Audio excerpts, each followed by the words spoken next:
Good afternoon all. Hope we are all doing well. Welcome, or good morning, good evening, wherever you're watching.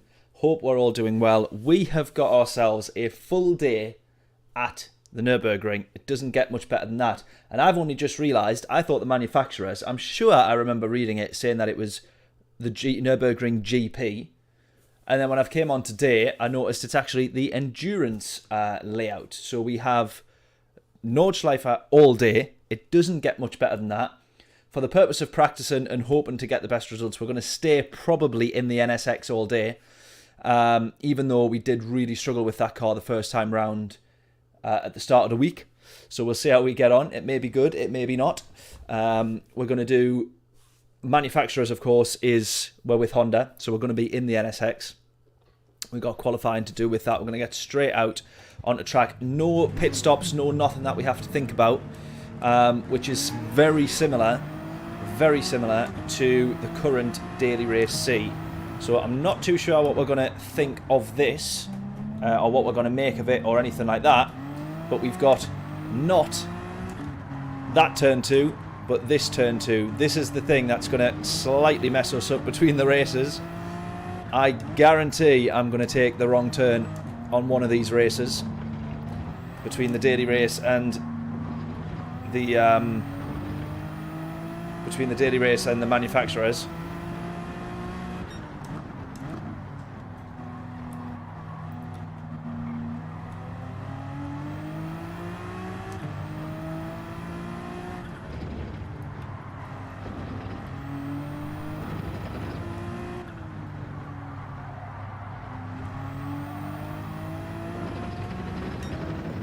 Now, in this manufacturer's, I have to say, there's obviously a slightly different balance of power or performance, because this car is now very stable, whereas it most certainly wasn't in the start of the week. How about brake there? That's my fault, that one.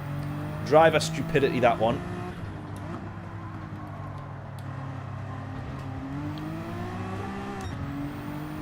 Yeah, we would have just not been able to really floor it in second out of either of those corners there in the daily races, I don't think. The Noob's Nest. Is GT7 worth it in terms of multiplayer? The multiplayer is the best bit about it. I would say the actual single player career mode is where it actually lacks, if anything. The only thing that you have to be careful of in the multiplayer is just how ridiculous everybody drives in the very lower lobbies. It takes a little while to work your way up and not have that to deal with. We're going to have the longest outlap in the world here.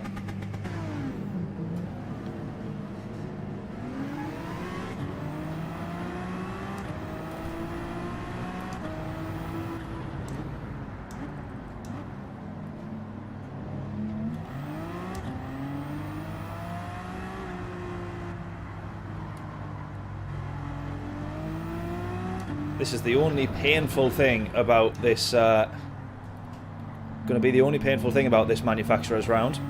You have to tiptoe your way around the outlap.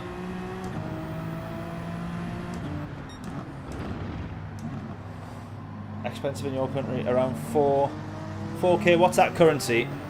4K. That's crazy. What currency is that? What nationality? Where are you from? Someone in the NSX in front of us here. You will definitely absolutely love it. Would I be right in assuming you'll be on controller, or would you be on a racing wheel? Indian rupee. Oh, of course, yeah.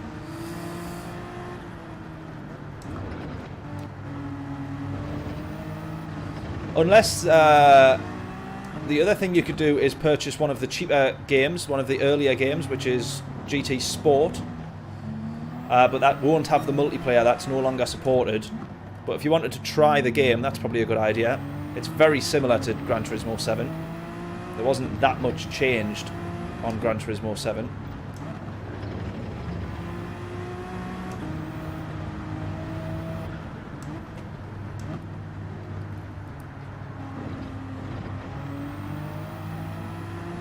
Jonathan, how we doing? Hope we're all well, buddy. Are you doing manufacturers this week?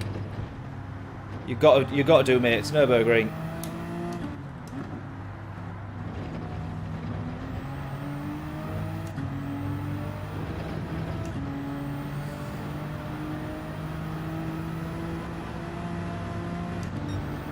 Oh, you got a wheel. You got T248. Oh, nice, nice, nice, nice. Oh, you love Gran Turismo then. It's so much better with a wheel. It's really, really good with the wheel.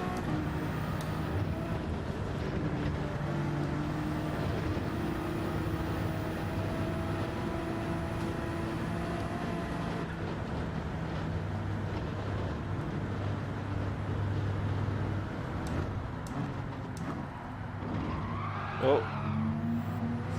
He's outbraked there. Just a bit.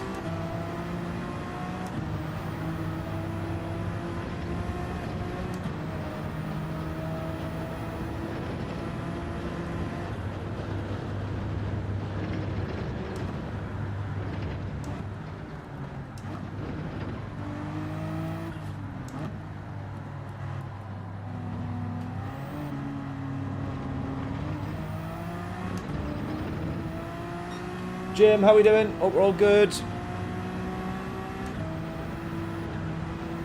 Oh yeah, that is the only problem. GT, anything on Gran Turismo not being on PlayStation. This guy's desperate to get past, but I can't. I don't know why, and his name is Don't Ask Why, so I guess I'll never find out. But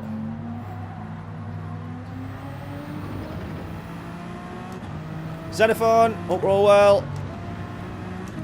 Ooh.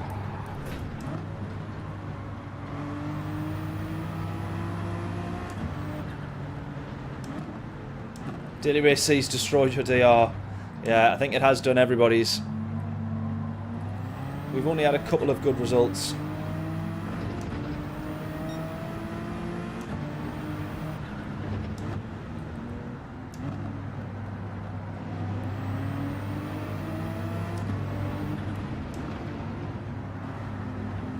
Right, this will be really interesting to see then as well, the difference when we do go into the daily races, because we're going to use the NSX, at least for the next one. The daily race balance of power for the same track is going to be different to the manufacturers, because we're on the hard tyres, full tank of fuel here, and that is exactly what we had in the dailies, but in the NSX, exactly the same car. In the dailies, it was horrific to drive. Whereas this feels it's going to be either very slow in comparison to everyone else, or all of the cars seem to have now be on a bit of a more of a level playing field in the manufacturers. Lost DR in 2 of them, gained DR in 1 of them. Are you a fan of the Nurburgring, Jim? Do you race it much? Or I don't know if it's as popular a track in America, but over here, of course, it's the biggest and definitely one of the favourites across Europe. So I don't know how popular the track is over in the States.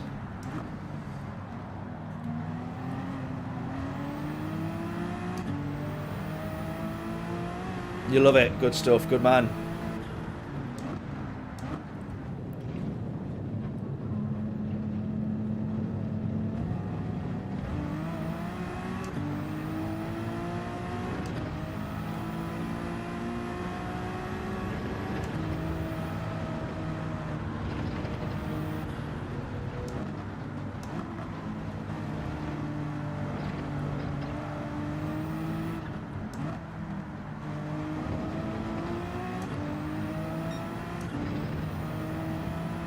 Right, I don't know why everyone's in a real rush to get around here.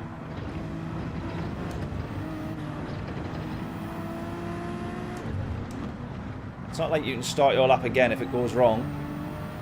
And I think I would rather, even though we've only got 1 times tyre wear, 1 lap of the Nürburgring is like 10 laps of another track. So you wouldn't go do 10 laps on 1 times tyre wear, would you? Before you go for a push lap.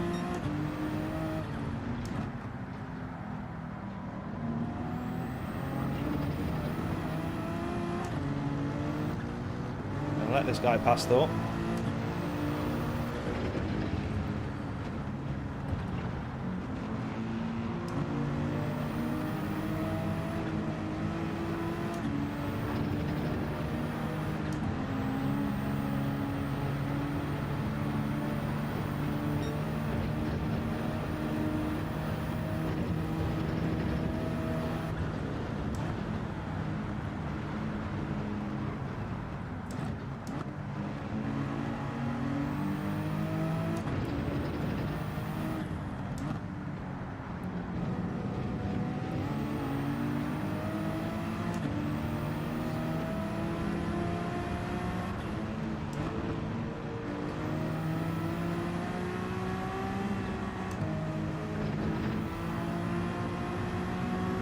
So many different types of turns. Yeah, there's a couple of proper killers on here though, isn't there? There's some real difficult ones.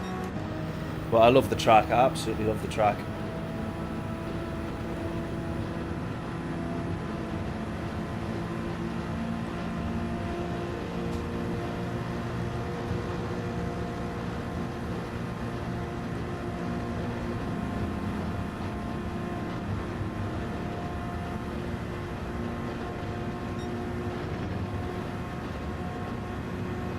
Best laps in 850. Nice. Is that the Nordschleifer or the 24-hour layout or this endurance layout? Here we go. We're going to go for a lap. A lap of the Nurburgring. Let's go.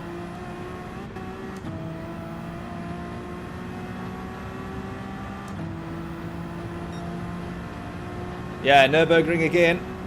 But we've got 24-hour is the Daily Race C. And then this one is the Endurance. And this NSX feels so much better in whatever state of tuning we have for the manufacturers. Oh, not so good there though.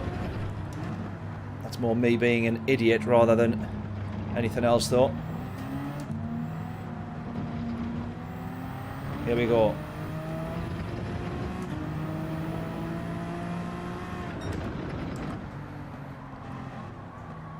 Just keep it nice and smooth. Set ourselves a good lap. Solid lap.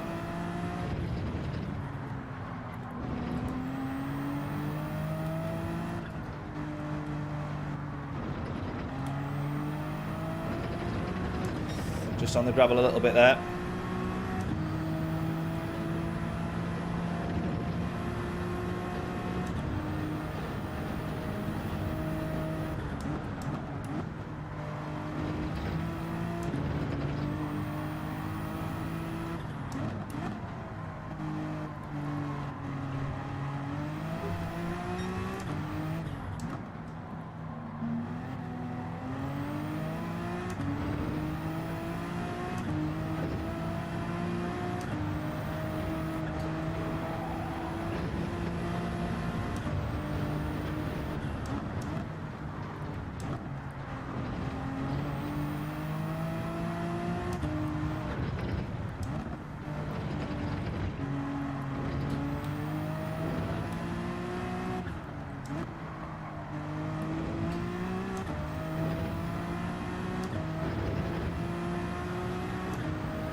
Come on, let's go.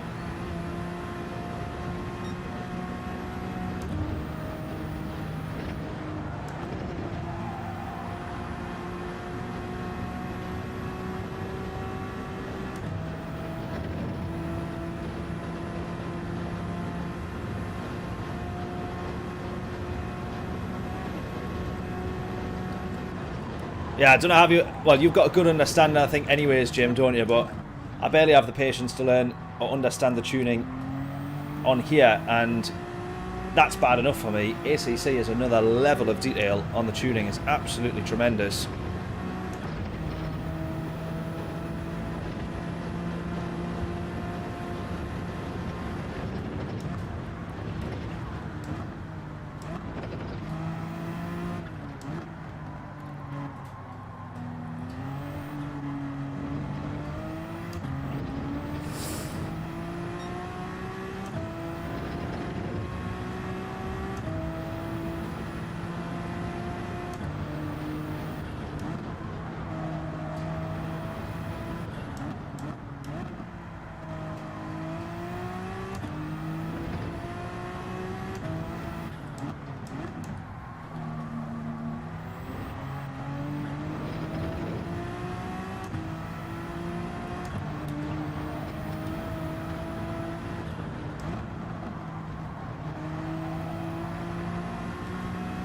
Not great there, not great there.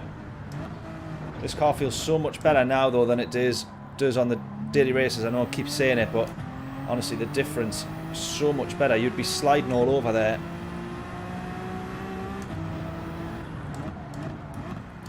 I wonder if the people that were pushing thought that they might have got 2 laps out of this.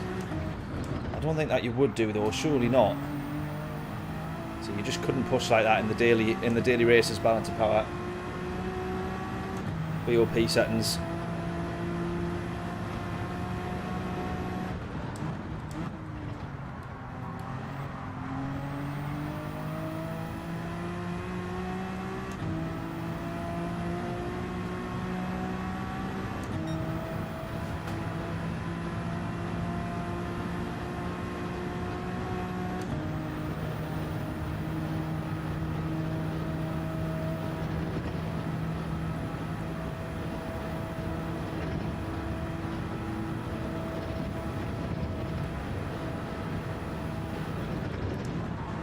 Ah, you dipstick. You dipstick. I knew straight away when I'd understeered just a bit too far. I knew I was never getting back on the line I needed to be on there.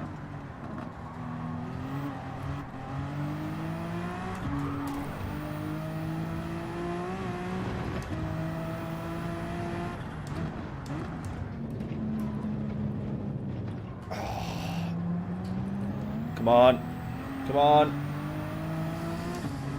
Ah! All kinds of mistakes now. Losing a lot of time.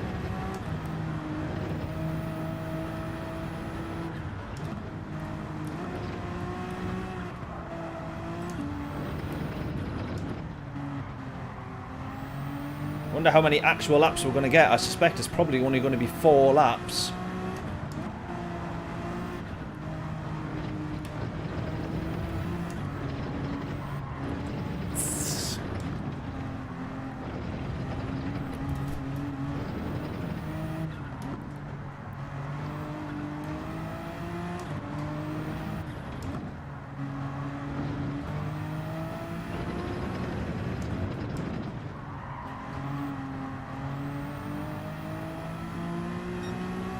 A couple of mistakes from me in this one, not ideal.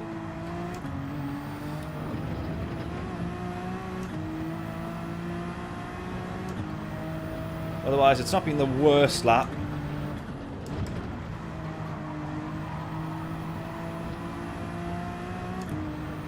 But certainly nowhere near the best.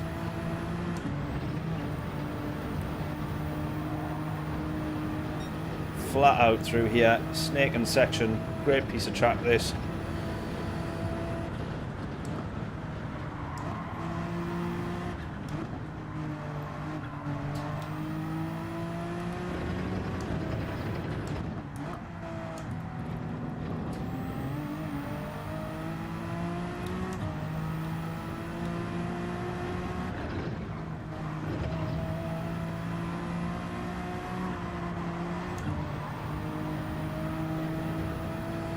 Right, let's go.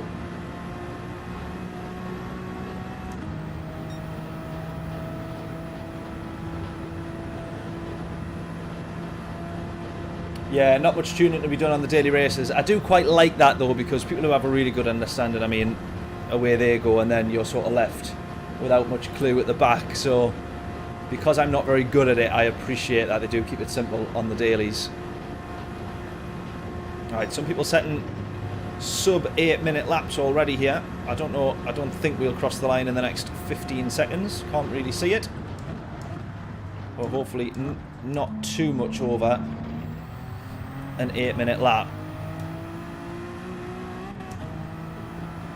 Maybe it's an 01 or 02. There we go. P5 to start. We might drop down a couple of positions, hopefully not too much though. We'll see how we get on. Driftwood's out-qualified us.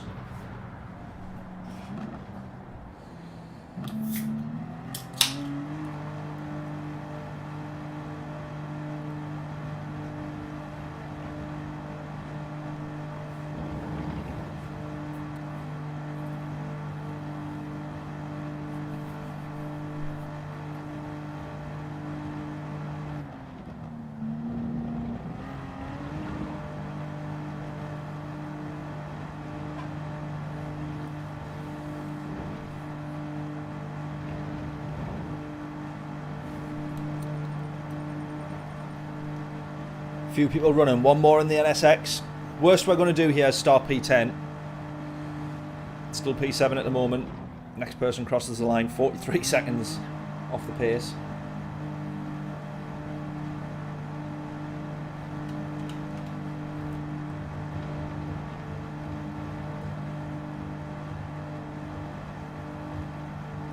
We might be waiting a little while here. Because they were, when we crossed the line to start our lap, they were only halfway around the Nurburgring.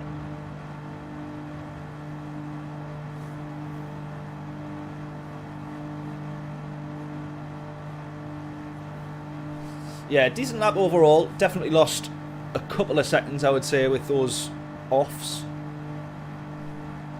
So maybe at best we would have started, maybe we might have started P3, I think. Something like that.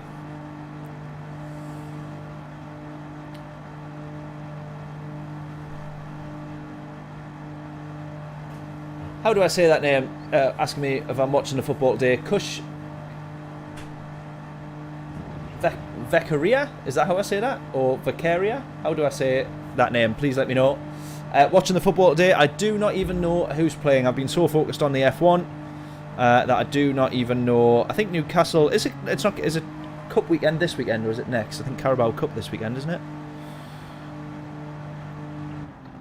I don't even know. Only, I'll let you take a guess, James. What do you think in terms of tyre compounds? Oh, yeah, we've got Chelsea tomorrow. Oh, there we go. Oh, I can watch that then before the F1. Get in.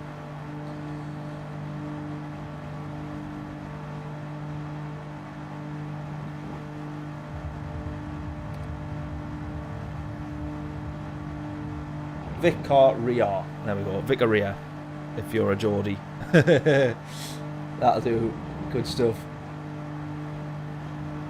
Do you prefer Kush or Kushti or Vicaria or Vicaria? Let me know. Kush or Vicaria?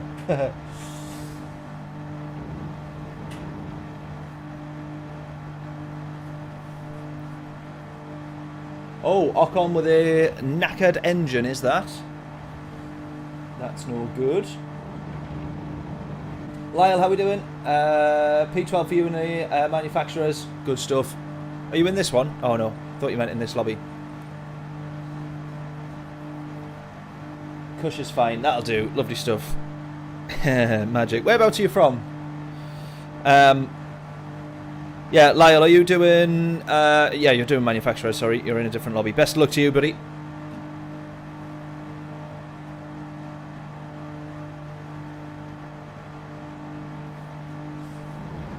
Just done smoking a brisket. Who's hungry? Get in. Everyone round to your house for dinner. Like it smashed. Have a good stream. Thank you very much, Jim. From Perth, Western Australia. Oh, look at that. Look at that. What a hero. Thank you very much, mate. Been watching you for a bit. And class to see your level of content go up exponentially. Thank you so much, buddy. I really appreciate that. We tried to have a slightly different setup with the stream where I wasn't overlaying the screen. I know I've talked about this loads, but we've still got at least 1 minute and 49 seconds, so we might as well fill the time. Oh no, last person's crossed the line. I was trying to work out a slightly better setup for the stream visually in terms of the actual layout, but I've sort of struggled. We're back to this now, but we got the new camera anyways, which is quite nice. So we can have some nice follow focus, and it should work. There we go. I can't quite see, the screen's too far away. That should have followed focus with my hand quite nicely.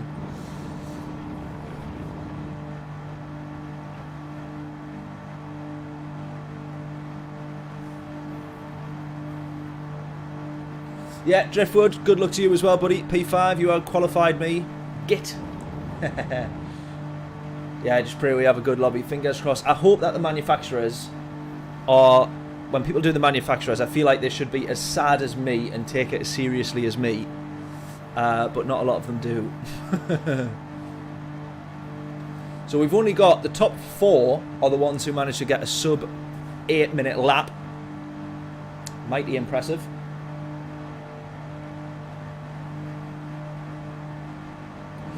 What got you into YouTube? Long-ish story, but I think we'll have time.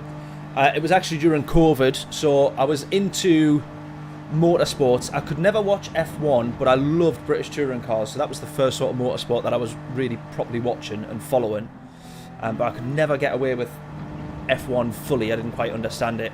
But then during COVID lockdown, for a start, I started playing Gran Turismo 7, or Sport at the time, sorry. Started playing Gran Turismo because I'm an absolute workaholic. So once all my clients and video work and everything died down, I was like, right, just have a night of Gran Turismo to not try and not stress.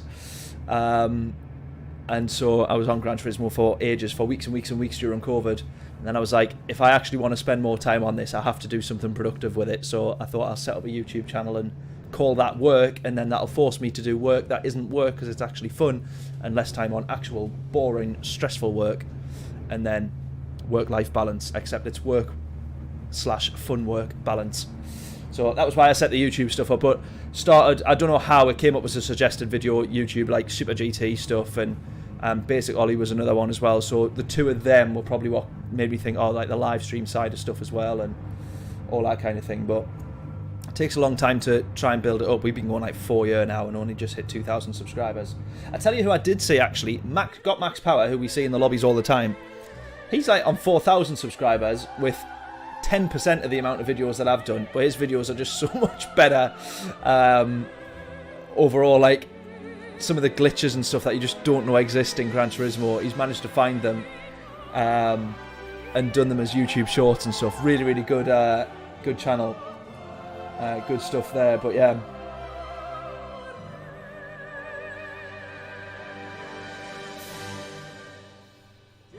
work fun, work games. Yeah. But yeah, I just I thought, well, if we set the YouTube channel up, it gives me something to sort of try and work towards, and means I'm more likely to play it each week and whatnot. So I tried doing the original, you know, like the Super GT long form videos with the voiceover stuff, but I sort of struggled with that. Don't have the patience to spend that much time editing a video, considering I edit videos for a living. So I try to take the easier option. Oh, new subscriber there as well. Game Plan, thank you so much for subscribing. Didn't see that one pop up there. Absolute hero, thank you, buddy. Welcome, welcome. Are you in this lobby? Or no? Yeah, Red Bull retiring from FP2. Saw that. I haven't saw the last 10, 15 minutes or 20 minutes of FP2, but yeah, I saw that. I'm really hoping that Max has a bit of a nightmare this weekend, just to keep the title fight alive. But then at the same hand, it looked like McLaren was struggling as well. So the predictions for the moment seems to be Ferrari 1-2 plus Lando. Got a cricket game in the morning. No worries at all, Kush. Thank you so much. I've only just woken up over here, so it's weird to someone to say that they're going to bed. Such is the way the world works. But thank you very much, buddy. All the way from Australia. How about that? What a hero. We got both sides of the world. We got Jim in the States, and then we got Kush in Australia. How about that? And everywhere else in between. Good luck from the Netherlands. Perfectly on cue. Thank you very much, Tom. Here we go then. P7 starting this one. A different balance of power settings for the manufacturers, which makes this NSX all of a sudden a lot easier to drive than it is in the daily races. So that is the only thing giving me a little bit of hope in this one, because daily race C, which is the Nurburgring 24-hour, this car is a real handful and a real struggle. Here we go. Up to P4 potentially-ish here. I kind of want to make sure that this guy gets the position back in the Supra. I'm just going to run wide-ish here so he gets the position. There we go. Because we tapped him on the way into the corner. I just missed the apex. He was turning into us as well as we were drifting away from the apex, but more so my fault than it being a straight 50-50. So we make sure he keeps the position.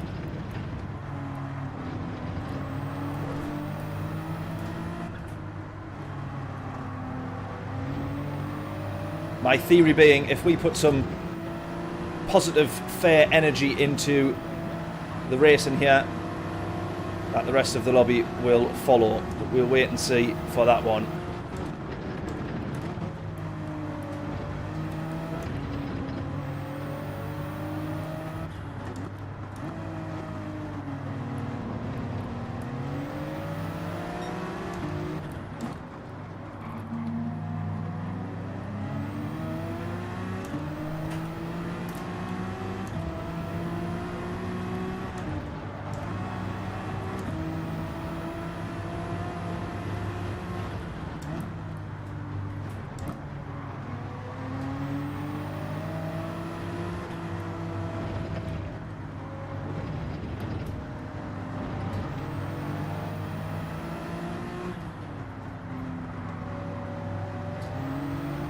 Right, this guy in the Supra feels like he's braking very early, but it might just be because I am literally so close behind him, within 3/10 here. It doesn't give you much chance to react.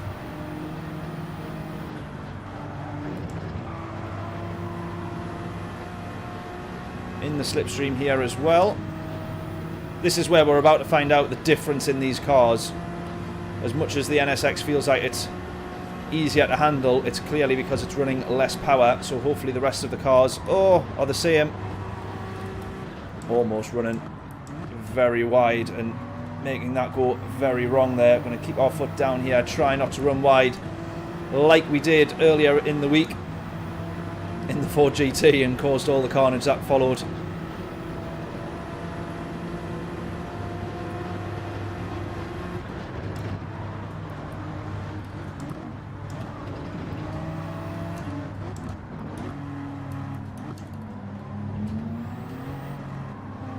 On the switchback here, hopefully.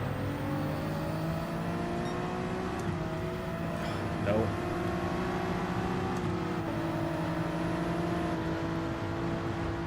Just having to lift and go very easy through here, trying to make sure we keep it on track, because I think that damage from memory will be or should be on heavy. And it's also going to be 5 laps here as well, so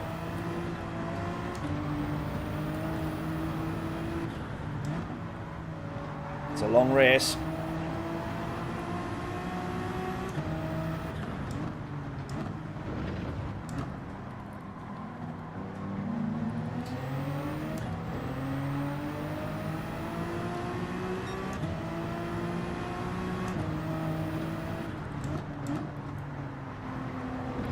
Yeah, easy pass, you would think.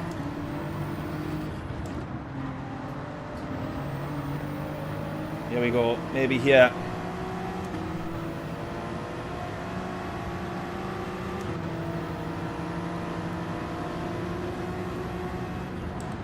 Absolutely, we'll have that. It compromises your exit a little bit, because you can't be as far wide as you want to get a good sweeping run out, but we manage. That'll do nicely. Good racing there. Good stuff.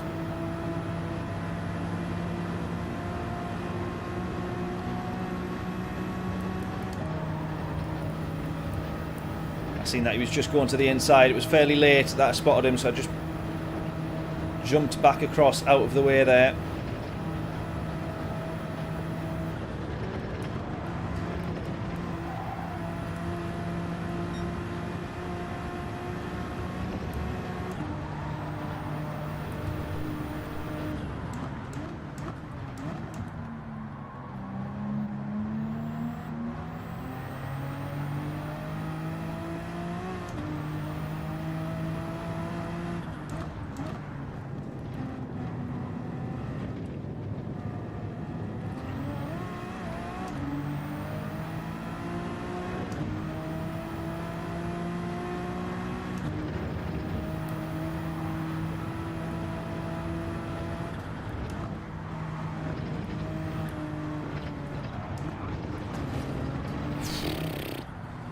So lucky not to get damage there. So lucky not to get damage.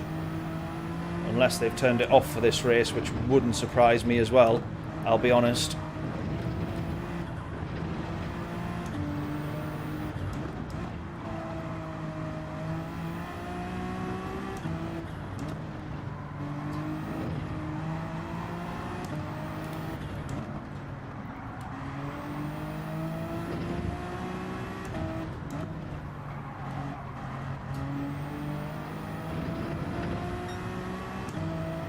Not driving particularly great here.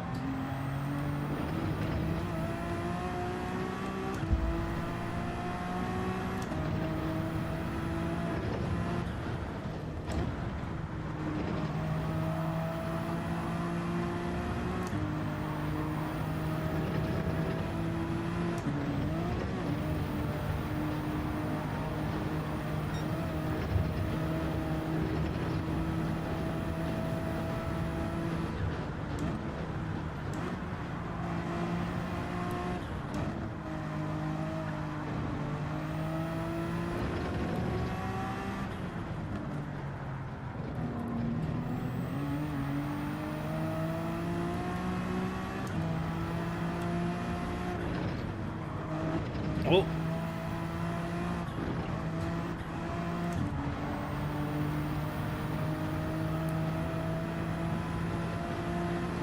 Right, we definitely still struggle on the straight regardless. We know that much. Don't worry about him no more, yeah. Yeah, top three going to argue. Fingers crossed. That's what we're hoping for there. Definitely.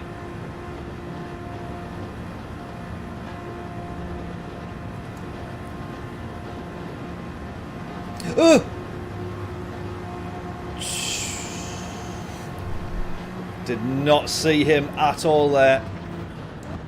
Did not see him at all there. Look at that, he's gained a second back on the straight with that Supra and the slipstream. I saw him so last minute there. Jeez. Just as I was turning across to clip that apex, I just heard in the back of my headphones the sound of that Supra. Well, you are wrong, Ark. He is going to catch up. We can't forget about him. Deary me.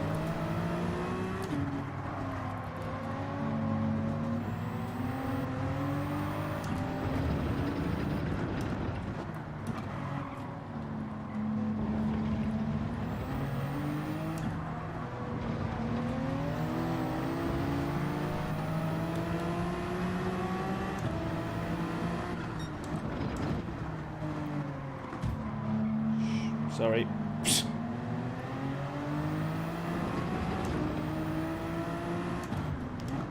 Yeah, I think just under this particular balance of power, I mean, it's been in the slipstream of us there as well, and we don't have the best straight line speed, so it's obviously been easy for it to fly past. But it does explain why we seem to close a lot on the exit of the corners, and even with the slipstream then we struggle to really fly past the way he just did to us.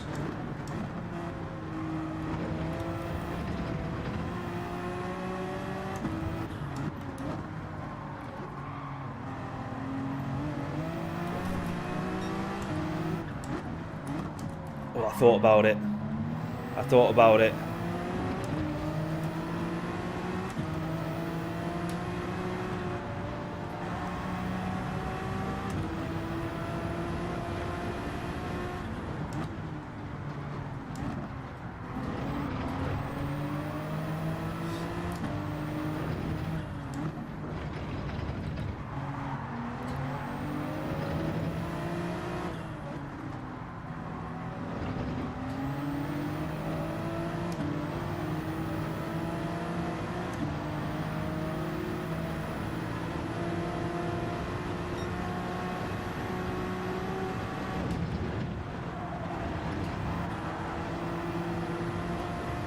Right, in the slipstream of the Supra, we're going to see the difference here, look. He's still going to be flying away.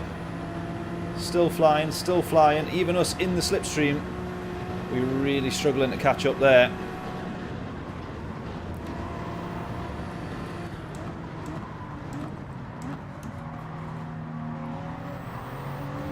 This is where we catch up and make the difference, look. It's into the corners and out of.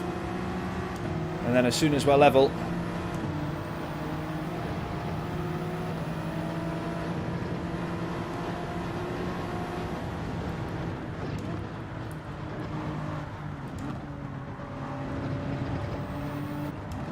oh! He's still there on the inside. Got to give him the space. Yes! What a move!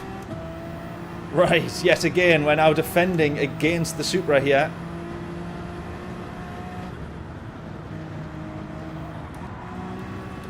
Happy with that move. But can we hold on to it?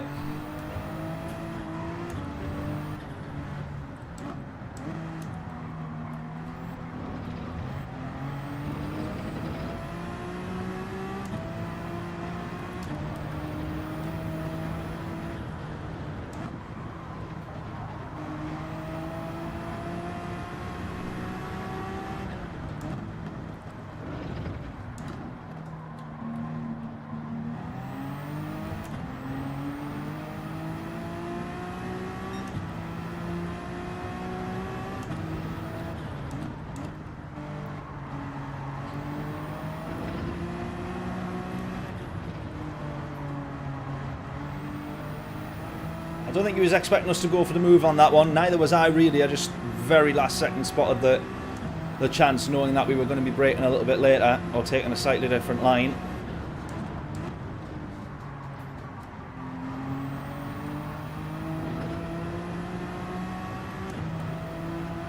Right, we've got the gap over a second now. This is where we have the advantage in the NSX over a few of those cars, but just definitely not on the straights.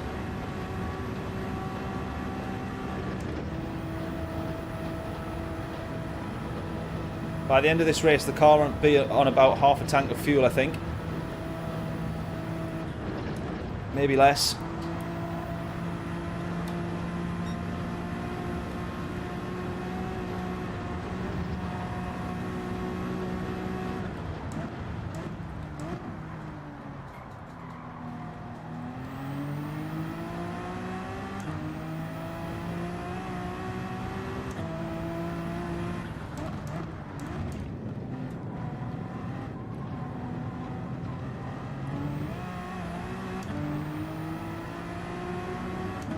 Right, this is where we start hoping those guys up ahead are close enough to be scrapping and costing each other a bit of time.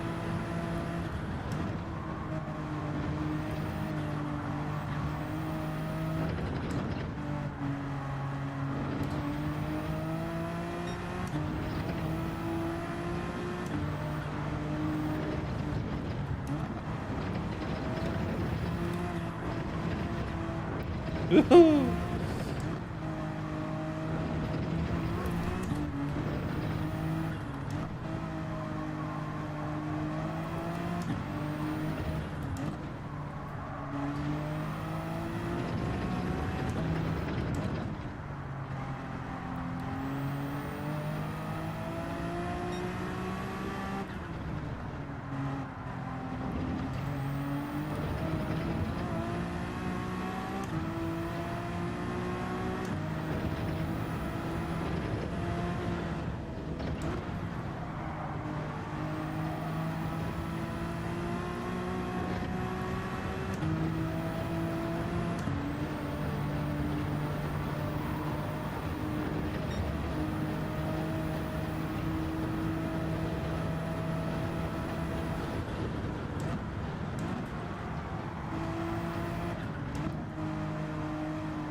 Oh, here we go again.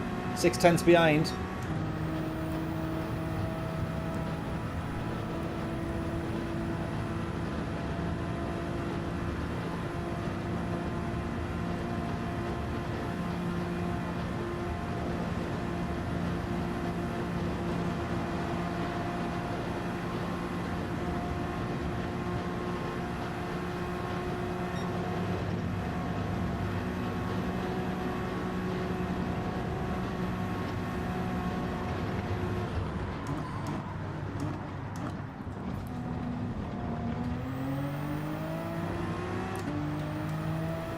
Right, we go again. We've had a great couple of laps racing with this guy, so 3 more won't hurt.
Right, probably fair to say that catching up to these guys is a bit too far gone.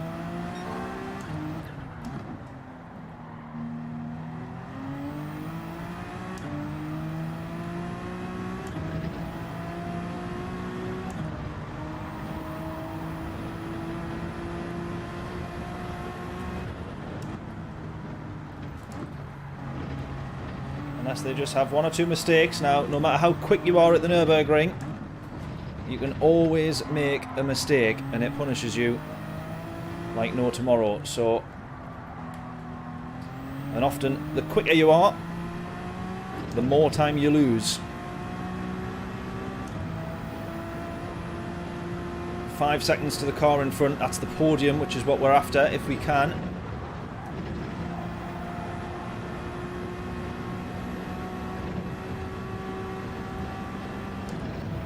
Now, whilst we might not gain time on the straights, we just need to prioritise that exit so we lose as little as possible. Damage limitation on the straights. Catch up in the corners and midsection of this track.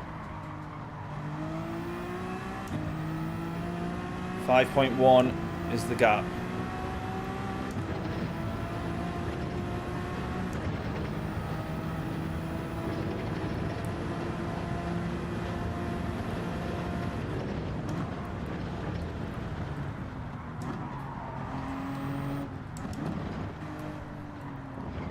Not the quickest way around and through there, that's for sure.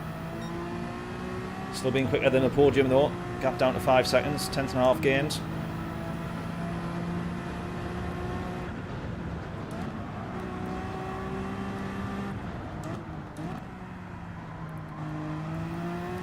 This NSX feels so much better to drive than the manufacturer's. Genuinely, I can't explain or highlight the difference enough. So much better. We don't even get any lift off oversteer as well, so I'm trying to work out like what is the difference in actual overall setup as well, because the lift off oversteer was half the problem.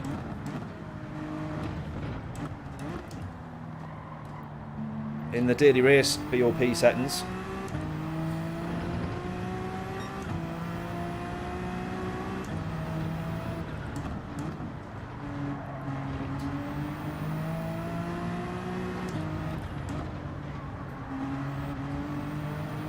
Right, now I don't know whether there's be any cars on this grid where fuel is actually an issue. We're going to be fine. We're over halfway through this race now and be nowhere near using a full tank of fuel. But I wonder if there is any cars that will be having to just have a double check on the last lap how much fuel they have left. We're 2 seconds quicker this lap.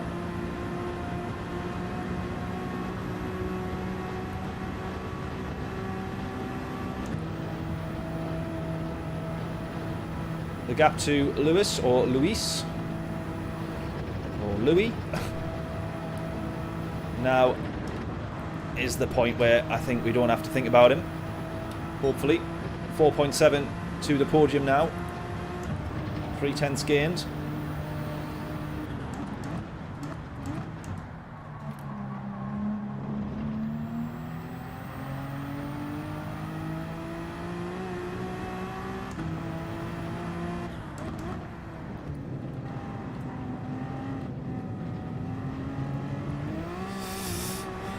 Close, close.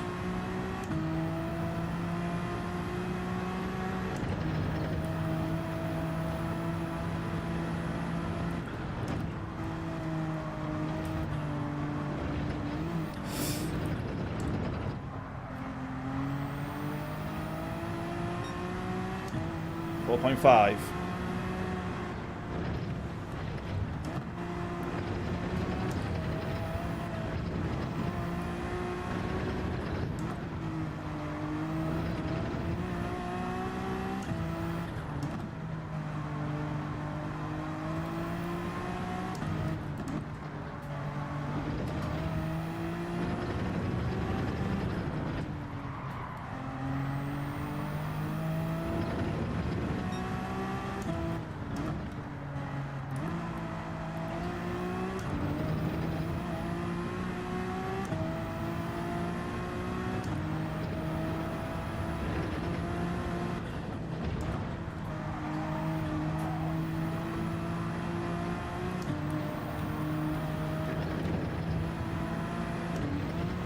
Ooh.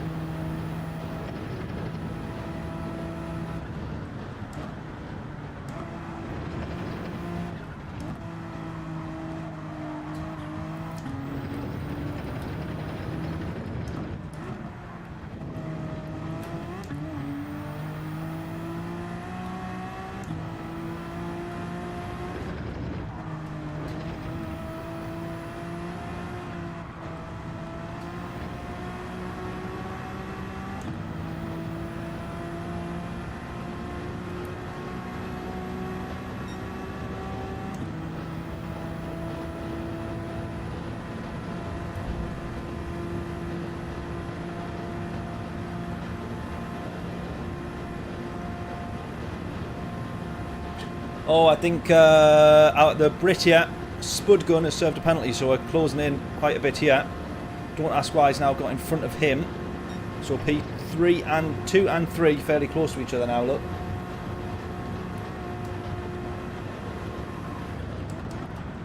Two more laps to go.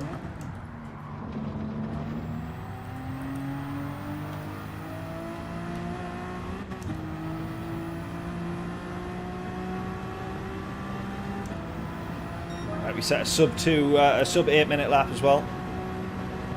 Happy with that.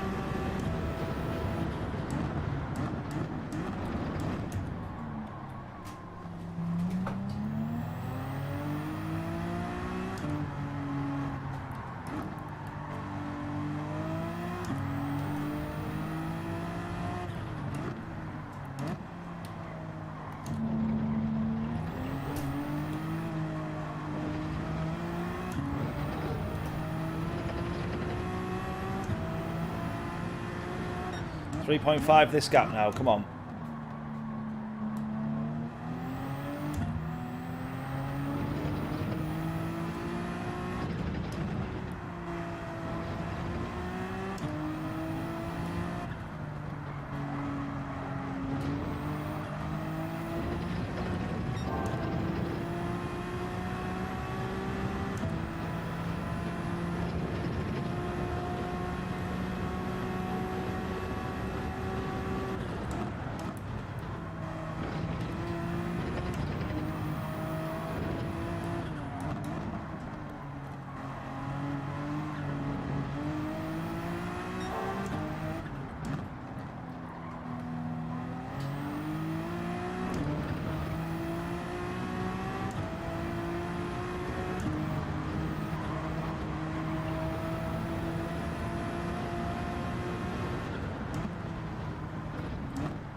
Almost. 2.5, come on. I don't know if he's picked up damage as well, because he's been rapid quick. So I don't know if he's had a bit of an off, picked up some damage.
Race leader's clearly had a little moment there, but nothing too much to worry him, I'm sure.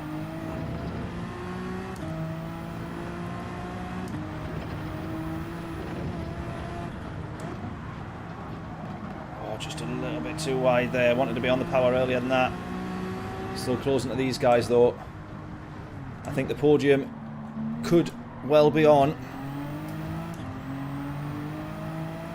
I really hope so anyway.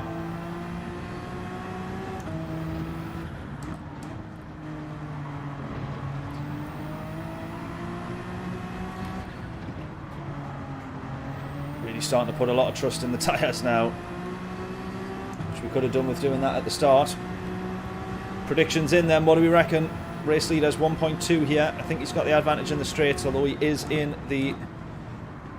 There we go. There we go. There we go. I'll have that. Podium's ours. Let's go. We're still trying to track down P2 though. Don't ask why. That's the name of P2. I'm not saying don't ask why we're chasing down P2. That's probably obvious. Go.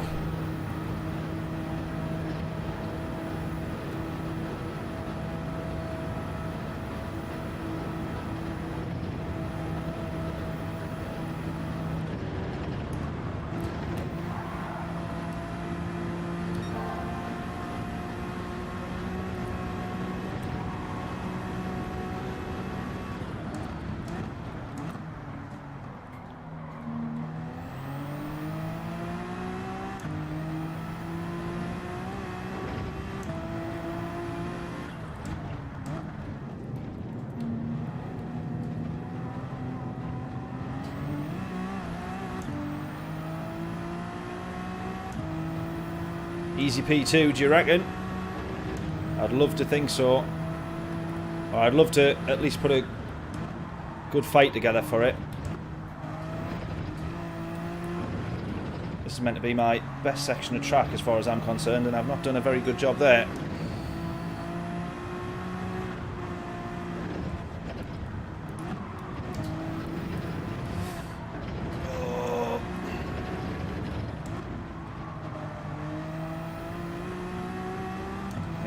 Here we go, here we go.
Just going to be out of slipstream range here, which is a killer.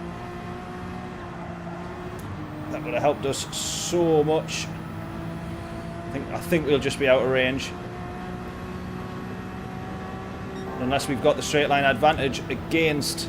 Is he in the Porsche, I think? No, he's pulling away. He's pulling away. No.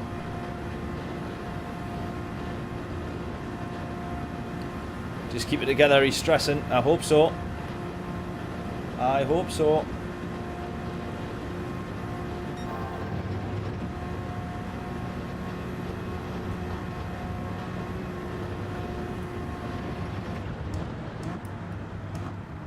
Right, that does tell us the straight line advantage that he's got though, so again, it's closing him down in the corners.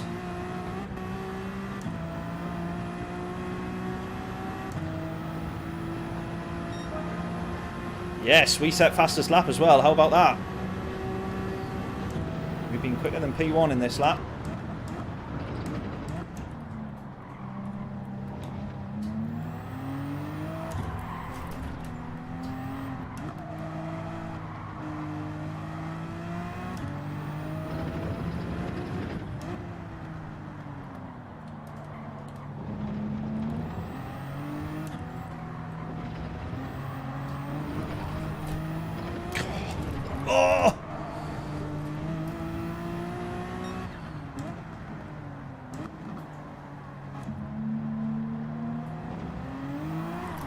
Oh, no. Come on. Am I just driving like an idiot now, or... what's going on? All of a sudden...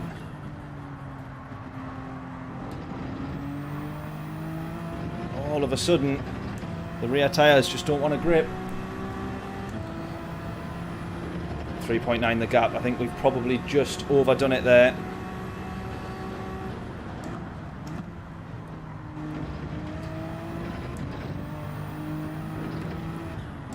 Genuinely, I can't work those two little moments out there. The first one out of turn one was me just being a bit too silly. But that last one...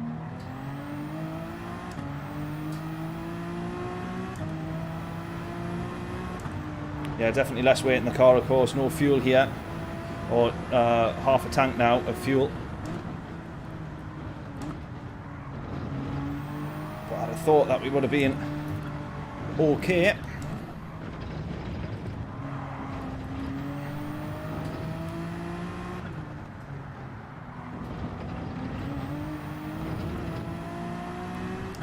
Right, come on. As early as we need to be on the power out of the corners. This is part of the problem here. This is where every single one of these corners can get you. Let's close this gap again.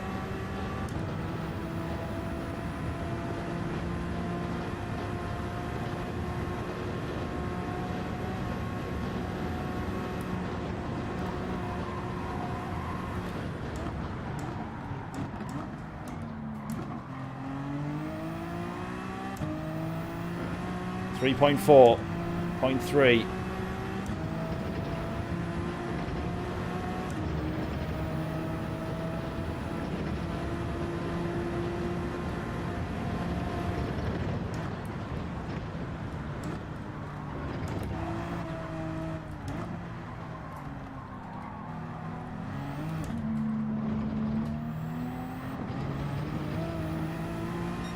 Gap down to 2.7 somehow.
Too tense, relax. I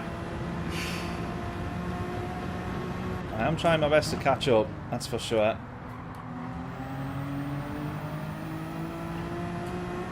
Look at that, we're gaining like 2/10 out of the corners, but we're going to lose it on the straights. We really need to be focusing. It's pretty much exit of every corner. It's where we just claw back that little bit of time. It's almost like 2 steps forward, 3 steps back though in terms of time lost on the straights.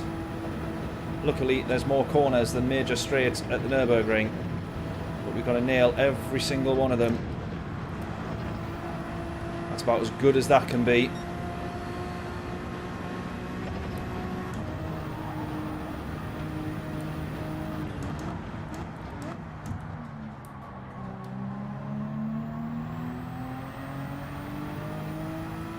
.3, .2.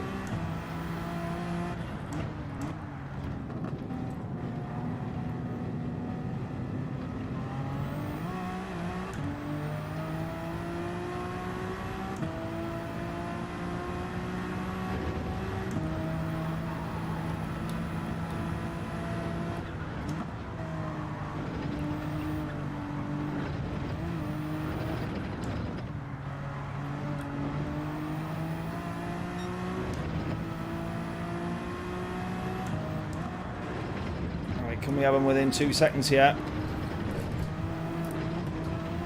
Almost a moment for us as well as a moment for him.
Come on, I just need to be within slipstream. Oh, he's in the Toyota as well.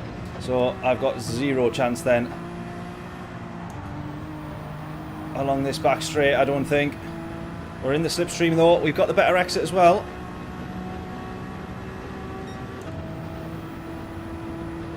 Look at that, he's still going to pull away in a straight line. Still going to pull away in a straight line. What chance do we have in the slipstream? And look at that, he's still pulling away. That's shocking, that. That is shocking. 3 tenths he's already pulled out. 3.5 tenths, 4 tenths he's pulled out on the straight. We are in the slipstream and he still manages to pull that out on the straight. That shows just how much extra power and straight line that car has.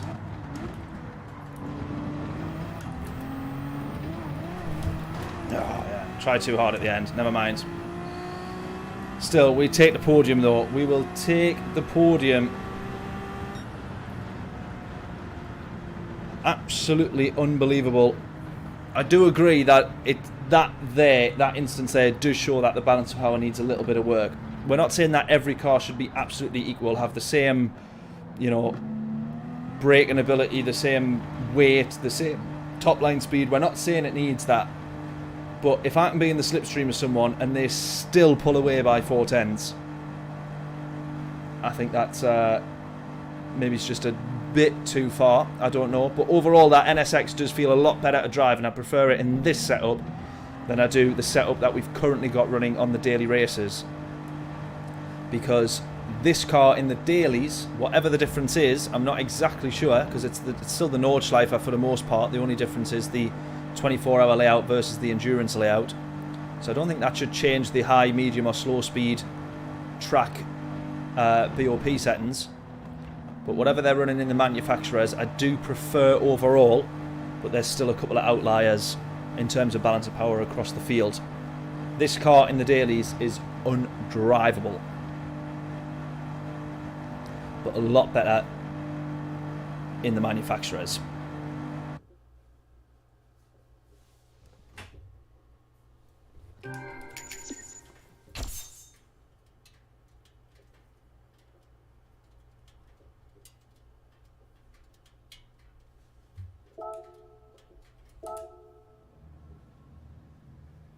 So that takes you just over the hour mark as well.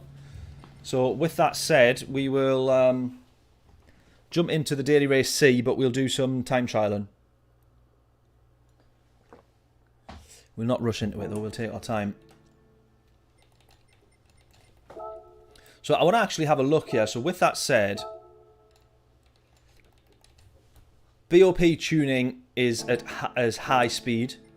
So BOP tuning over here, what is this at then? This has got to be high speed as well. Yeah, high speed. So what the difference is with this car, I do not know.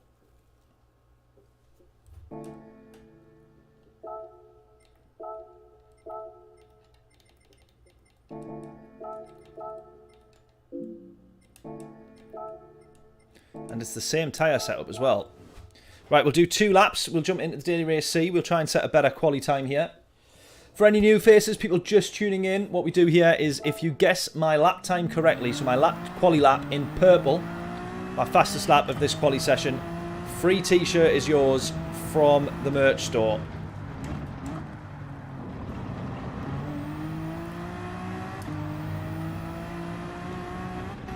Right, already the acceleration feels so much different. So I think 168 is what we managed in a straight line, so let's bear that in mind for this race as well. Right, so yeah, not doing the endurance layout anymore.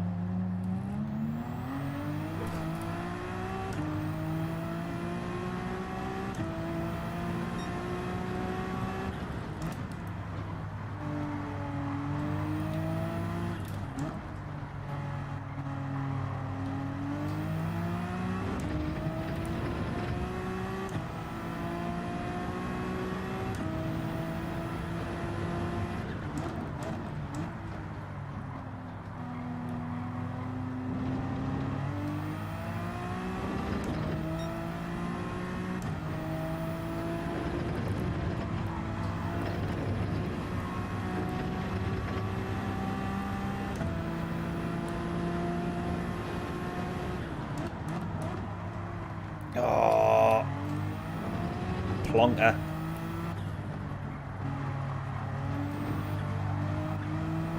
Right, we'll keep going.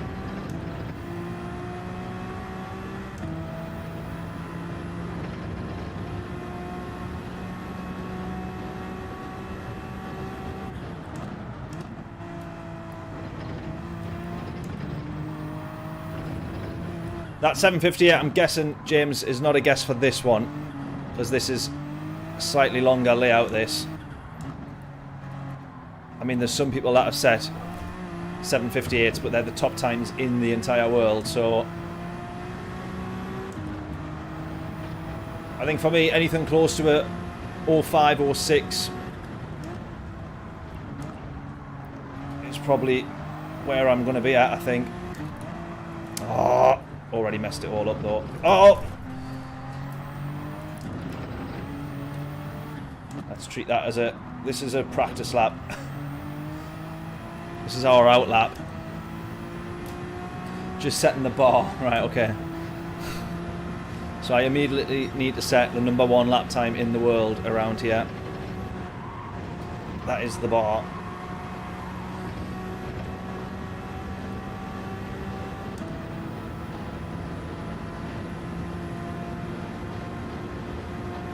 There you go, see, we're already knocking on to 174 straight line speed in this setup.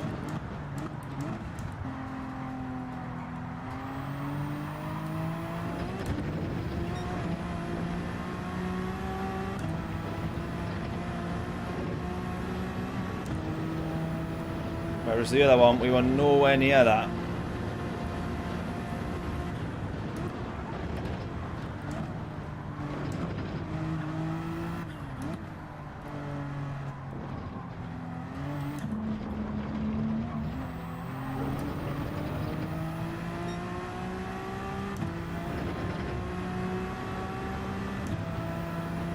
.757, we'll be nowhere near that arc, I can tell you now.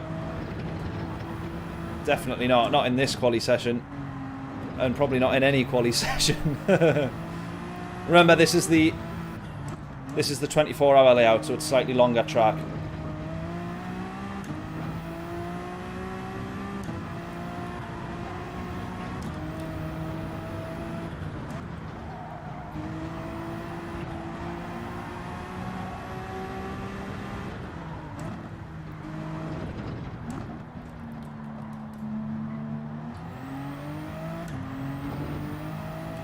That 8:11 was still a half decent lap, as it felt. I don't think there was any offs or mistakes with that one, just for a bit of a reference for you. I think this first one will come in just a little bit slower, and then hopefully we can improve it on the next one.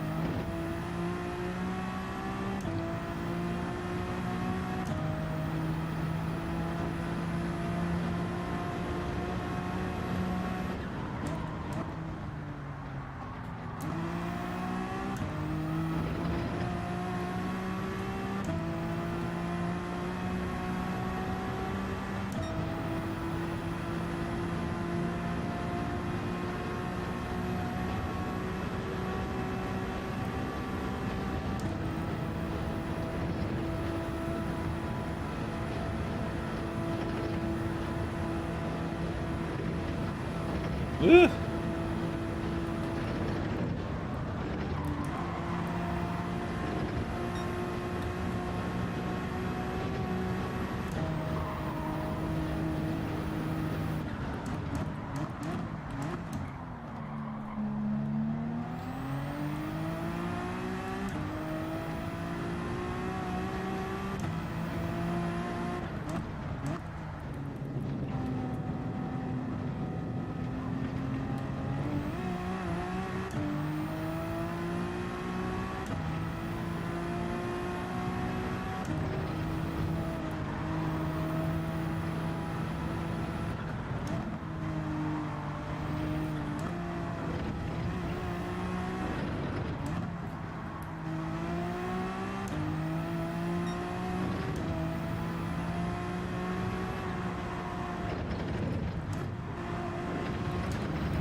Oh, too far.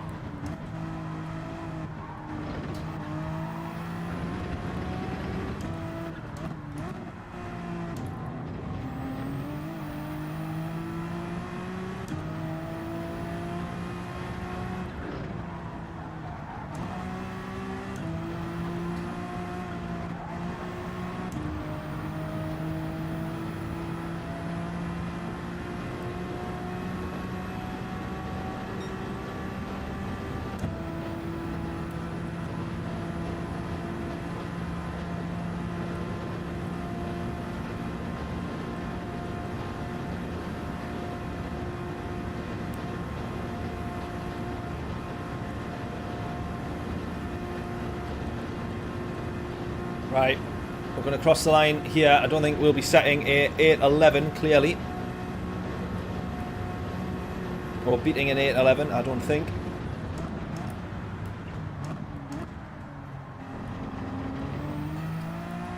Might be somewhere near though.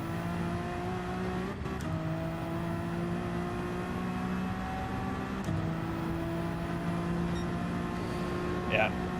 Right, 4/10 behind on that one. Let's do a much better lap this lap. We've got to improve. Come on.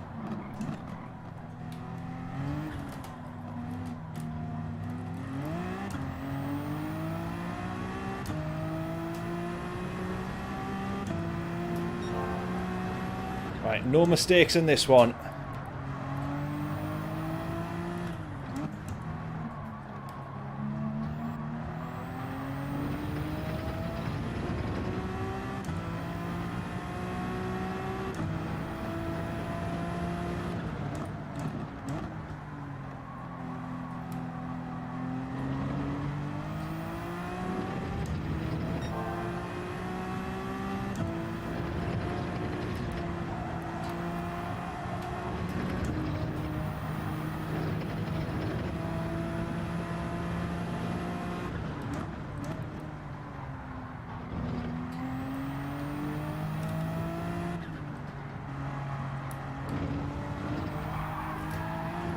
Oh.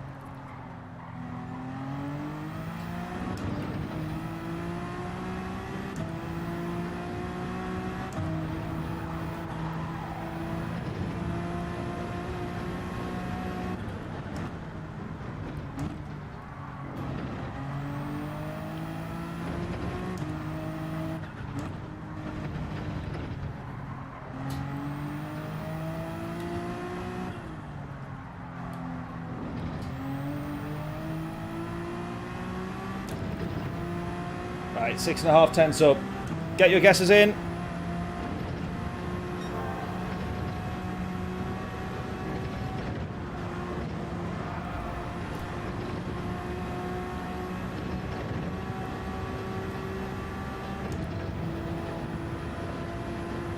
Slight mistake there. 5 tenths up, 5.5 tenths up.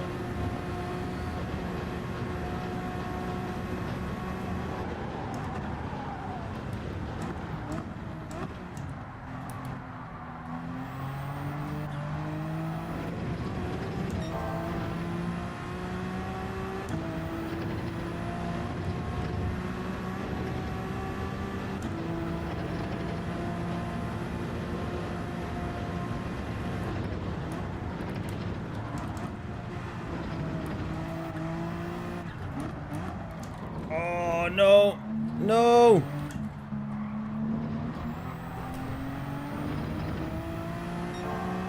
Oh, think of all the time lost.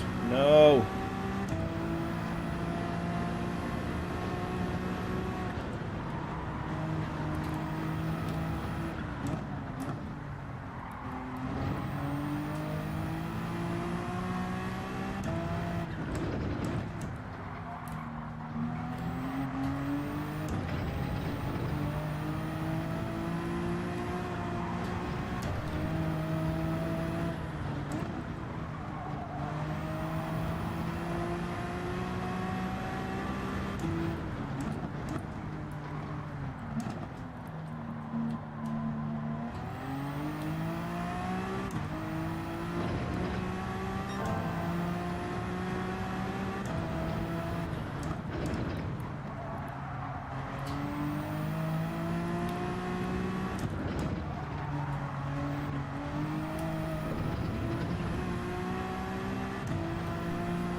Still 3.5 tenths up.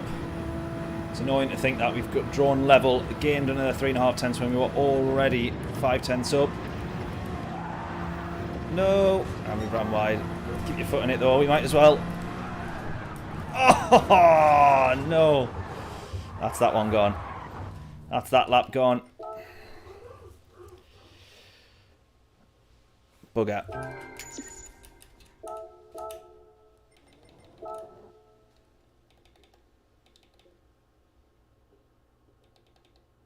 Yeah, I think you're the 809. I think if we can get sub 810, that's what I'd be happy with, to be honest.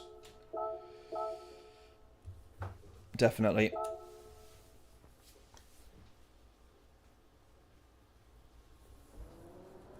Yeah, best results, best 2 results it combines, I think.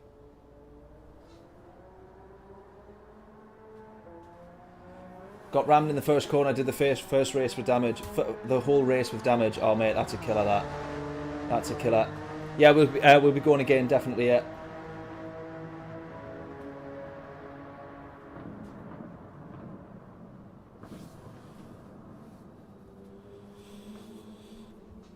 Yeah, best result. I'm sure it takes the... I'm sure you can get up to 2 entries.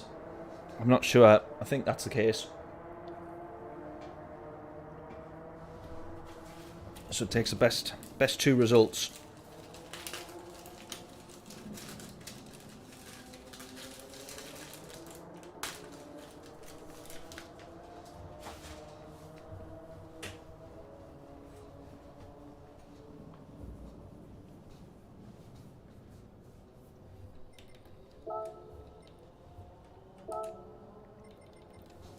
(1,108). Look at that.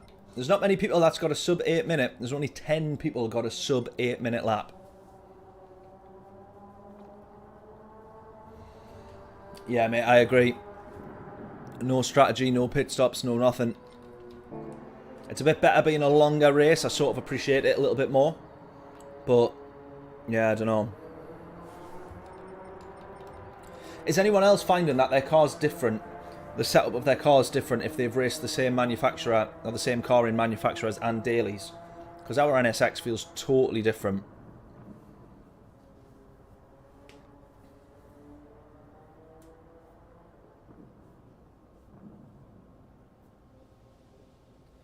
Top 10 don't have real lives, yeah. Agree with that one, Cheech. Hope we're all well, buddy. Oh, it's like, let me make that 11 people. Yeah.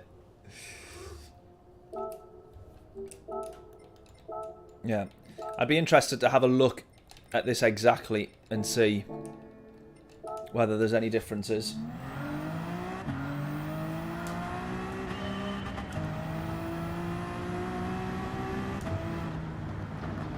I bet you the person who set like the first 8-minute lap on that list, it was like an 8:00, like it was by a couple of thousands. They'd be absolutely devastated.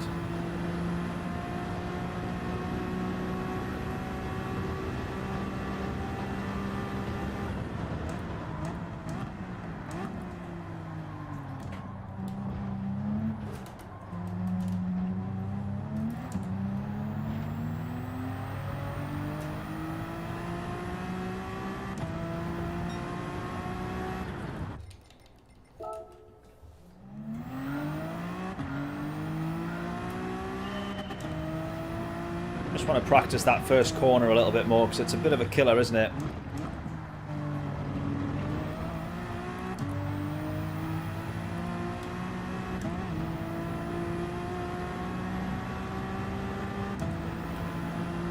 Yeah, straight 5 lap and the manufacturer has no pit stop. The Chevy feels identical, John's saying. It's so weird, mate, because genuinely the NSX, I'm not making it up, does feel different. Maybe that's just now because we've driven a load of cars in between coming back to this, but...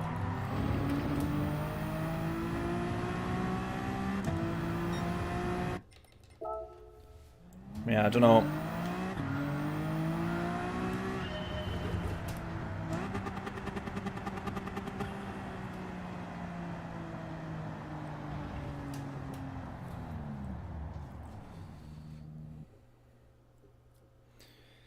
Right then, into the next one.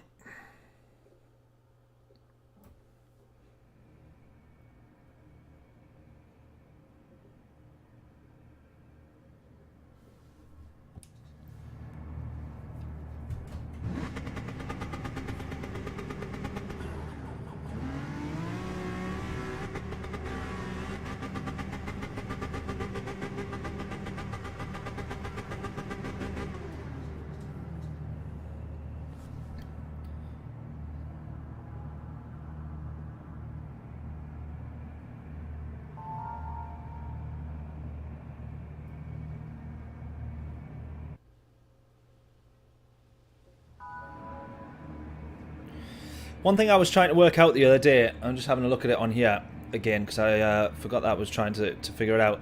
So you know in the bottom corner, the bottom right corner of this screen, we'll see it when we go out to quali here. They've got KPA, and you see the little dial, the little gauge flying up when you're moving and when you're not. KPA, and I was trying to like know what that meant. It's a ground pressure thing. Kilopascals or pascals. A measurement of absolute pressure. And some cars have this and some cars don't. And I've always been using that weirdly as a gauge for when to, or if we need a short shift.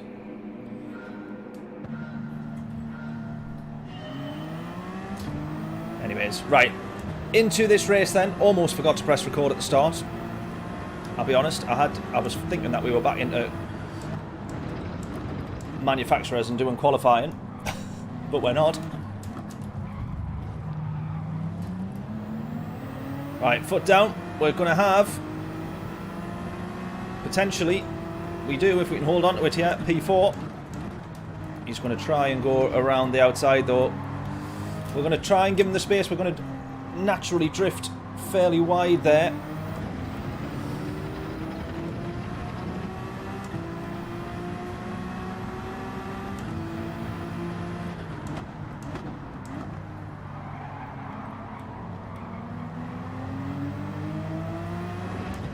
Right, let's go.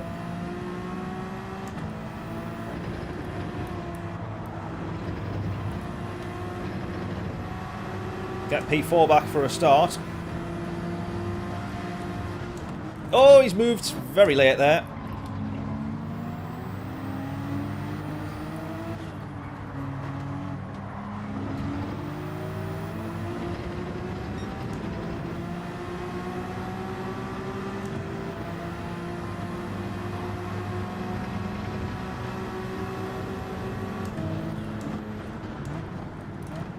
I was happily gonna... Oh! Oh, that didn't work out at all. I was trying to nudge them so that they would... I was giving them a bit of a nudge forward so that they would be side to side going into the chicane. Oh! Falco, no! Oh no, that's not Falco, sorry. Tuso GTI.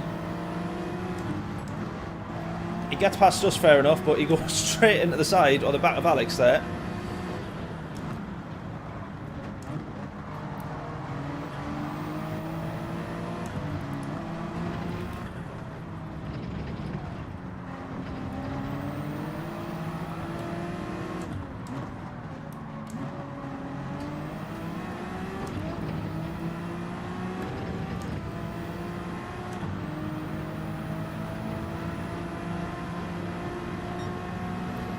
Down to P6 now.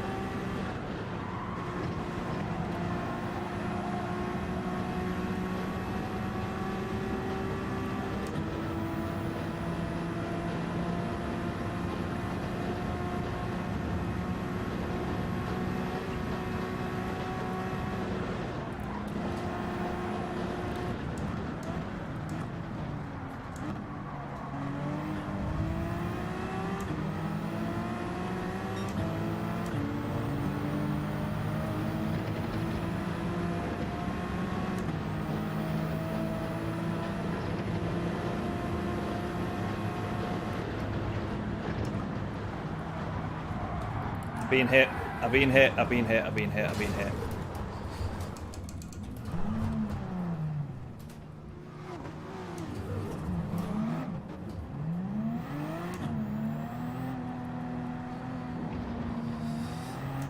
Down to the bottom of the grid. Fantastic.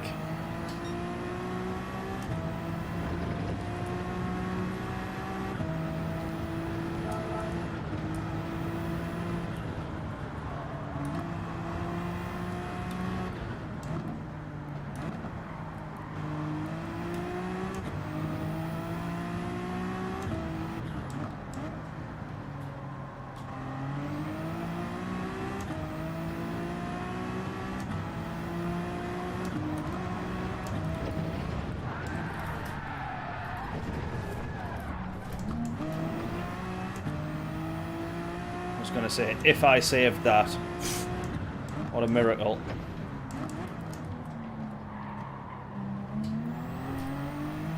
Still lost a load of time, put it into the wall, but at least we didn't end up upside down or back to front.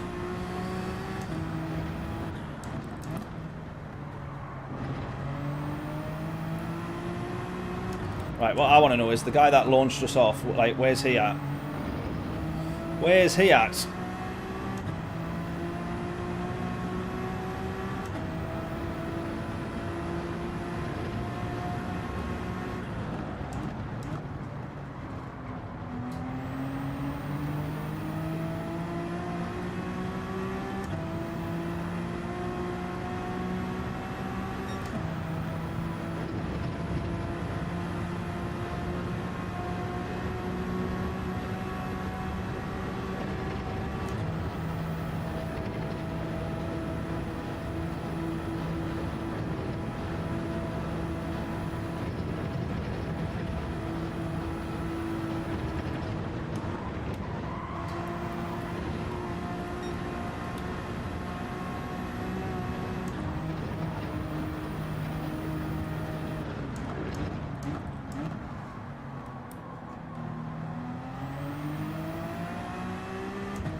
What is this race?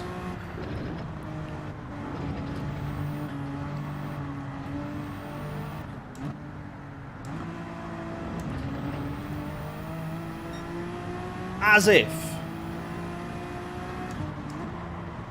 you would rejoin a track like that, whether it was under control or out of control or not, wipe someone out and then drive on. As if.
Right, a bit of slipstream pulls us back a couple of seconds, but we're still at 4.3 from the next position.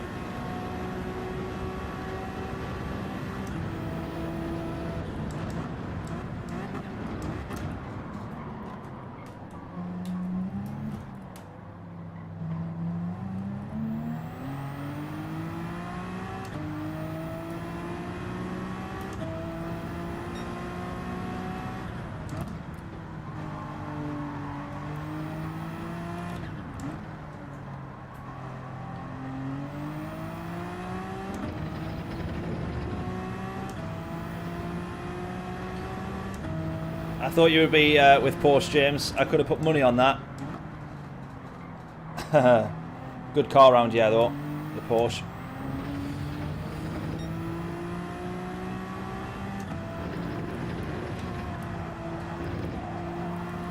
Right, we're sort of managing to catch to the back of the pack.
Oh, feels like we're sort of catching up to the back of the pack, but not quite closing as quickly as I thought.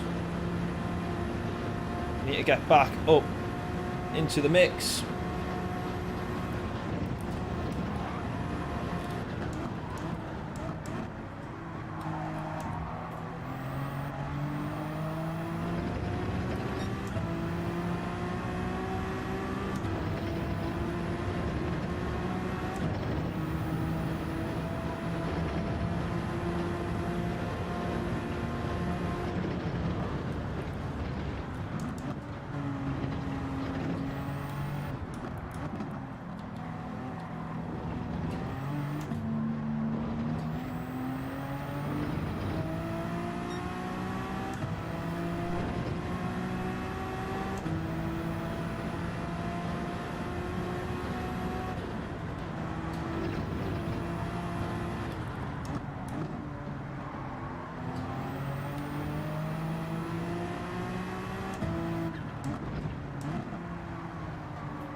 Oh! Oh! Two have gone. Alright, we'll take that.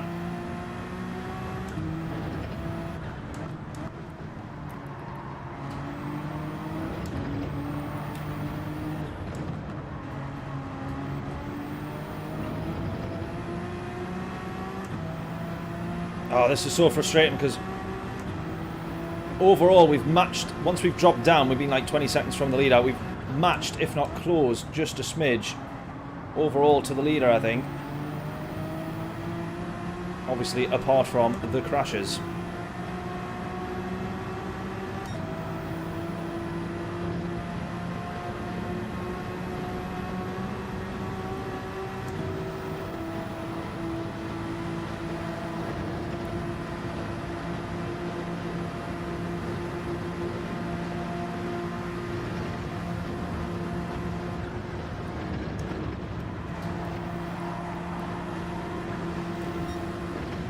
Oh, this is risky.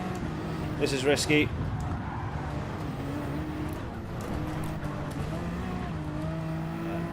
I knew that was never going to work. That. Why did I try?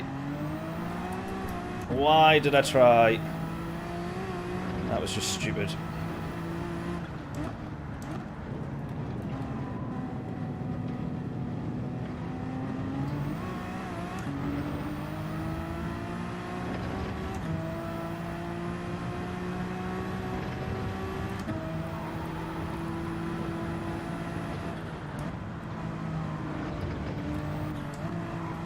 It's weird, isn't it? Because in the manufacturers, I just would not have done that, knowing the damage. But when you know the damage is going to get fixed, you think, well, I'll take the gamble.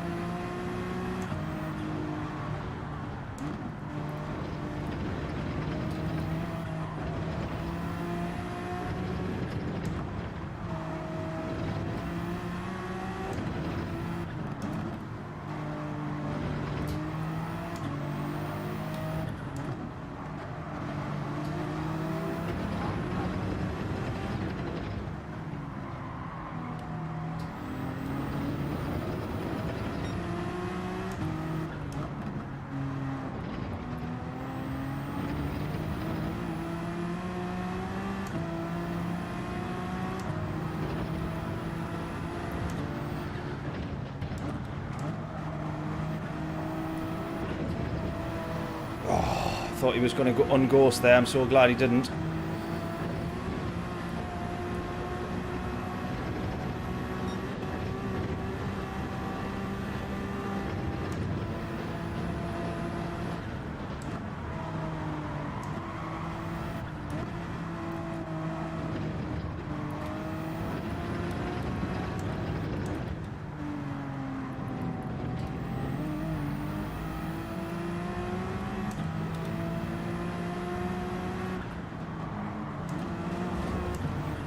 Oh no, oh, that's going to cost us so much time yet again.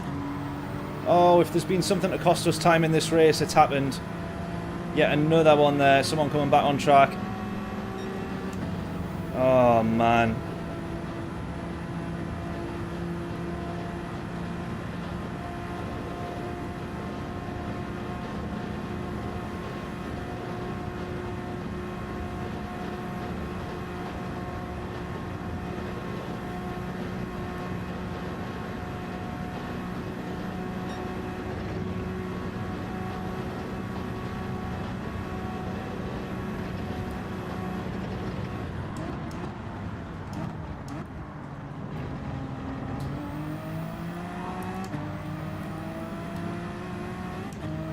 Right, chasing P7 here. Look at that, we've still got the gap down. We lost 2 seconds. We've got the gap back down to 20 seconds to the leader. It's another 2 seconds we've gained. I feel like we had actual good pace in this race.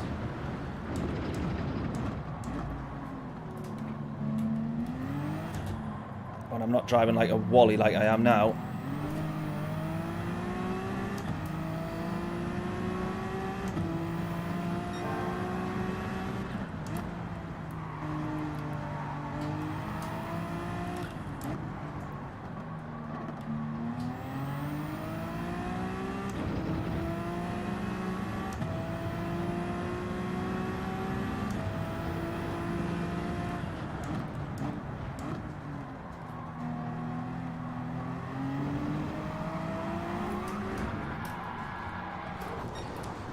Yeah, brilliant pace.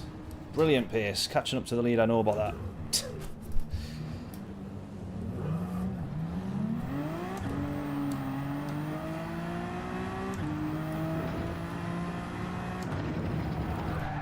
Oh!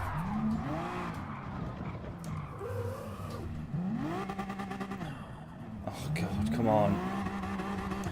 Come on.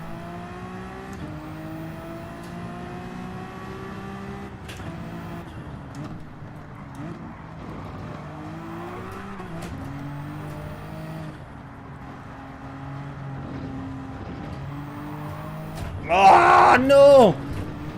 Dirty tyres, come on.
back to let you know the results. No worries at all, James.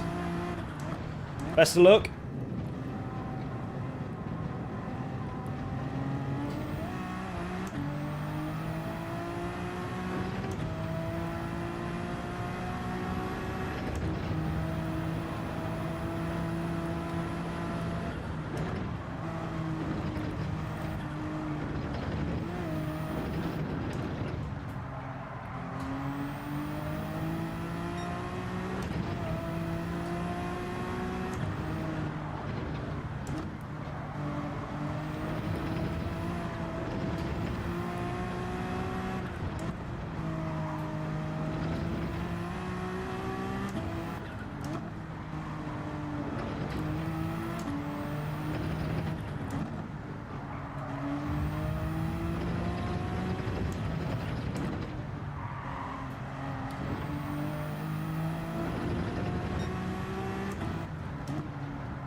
Honestly, our actual pace, without the mistakes, has been good round here on this race.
That Falco saying, I'm sorry, which is the one that launched us off the track. So,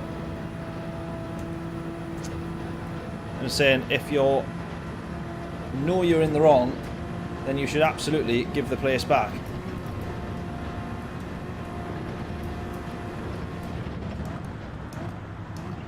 Like, even if we just for a second think we might have been in the wrong, we give the place back. Like we did at the start of the manufacturer's race.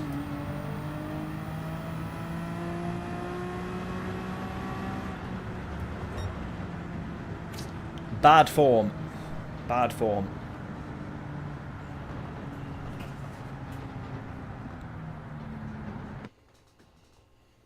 Right, straight into the manufacturers.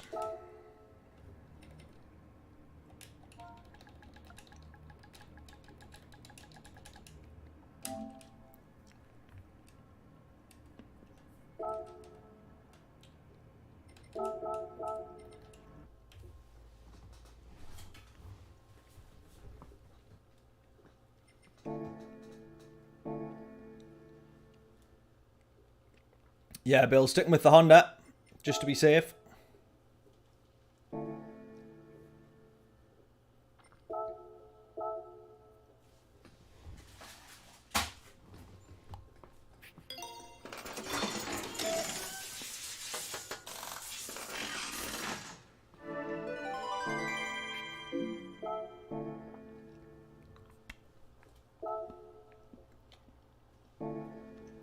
Come on. Come on, why is it not backing out?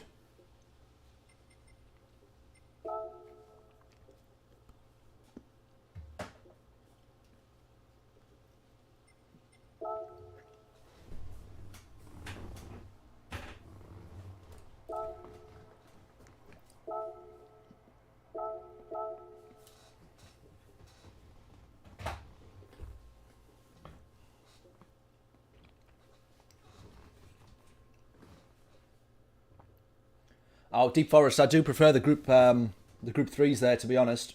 Me personally. Such a great track overall, though. Really, really good track. Love it.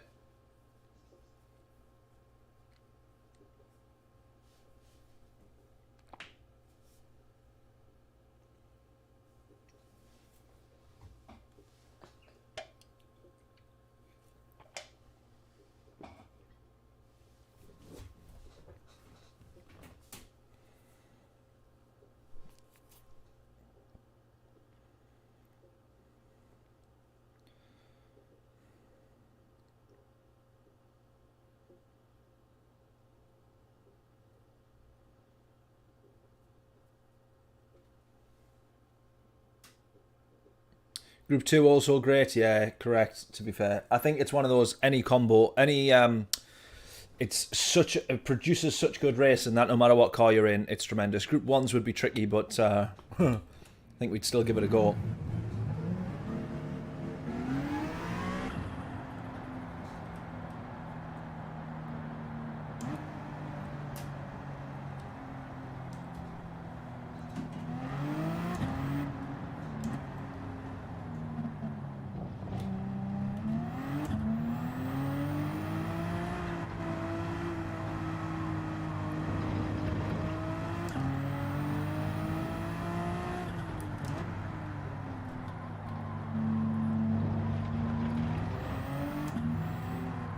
I'm confused now. Is this the warm-up?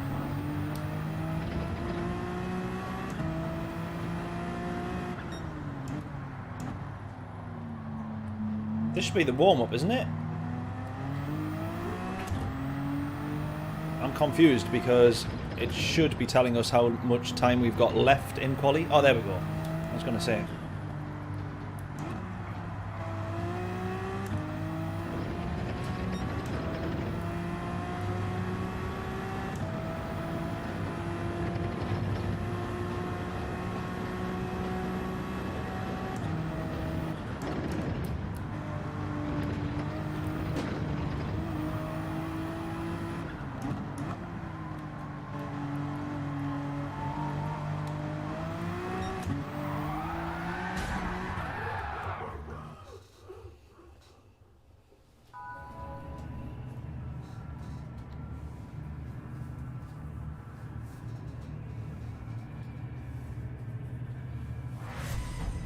Punted straight into the barrier straight after leaving the GP track. Oh, mate, honestly. Absolute nightmare. Are you doing the manufacturers though, Bill? Or not?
To be fair, I've just thought, no one's really mentioned about weather.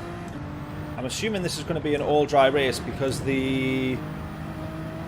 our friends in a time zone way further ahead of us would have already done these races, so we would have heard, I think, if we were expecting rain, wouldn't we, in any of the rounds, because we have had it where the manufacturers' rounds have been different each time, I think, or is that wrong? Do I think the manufacturers, they maybe keep them the same every round? I can't quite remember now.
Oh!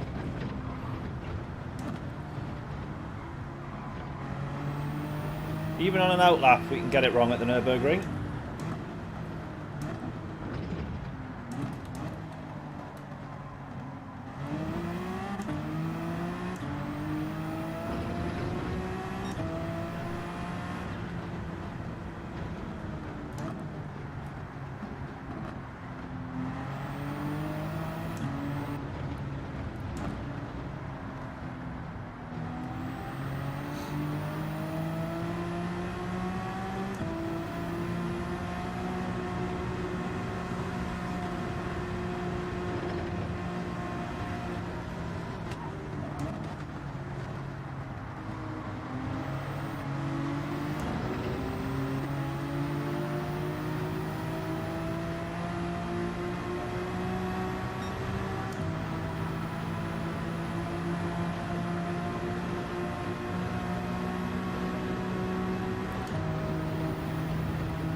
The longest and quietest ever outlap, isn't it?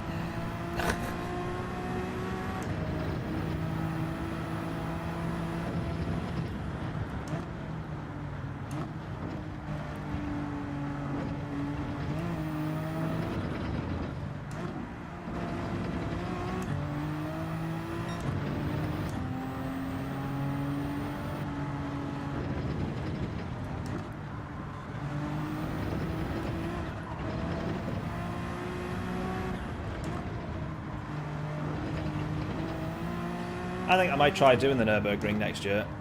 Don't know how much fun it'll be in a 1 litre Honda Civic, but...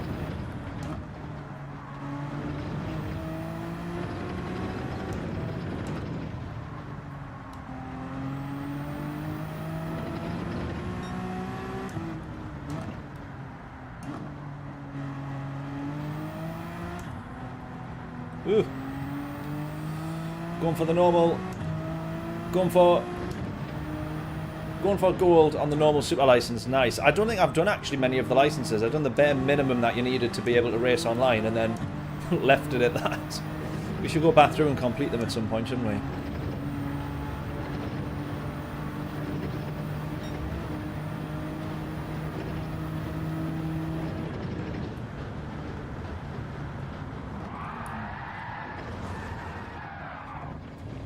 How have I just made that mistake? How have I just made that mistake? No! No! That was taking it easy as well. That was taking it easy.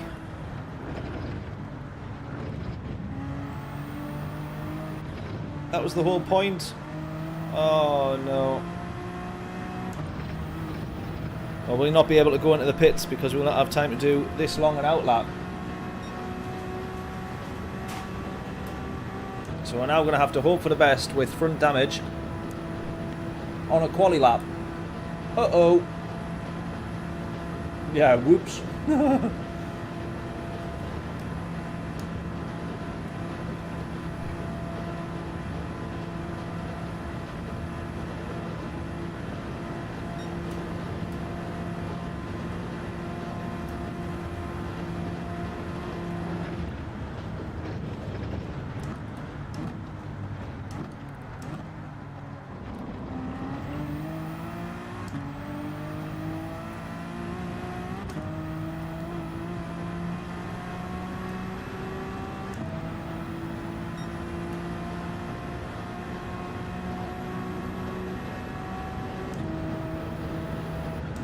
Right, heading into this one then with front damage.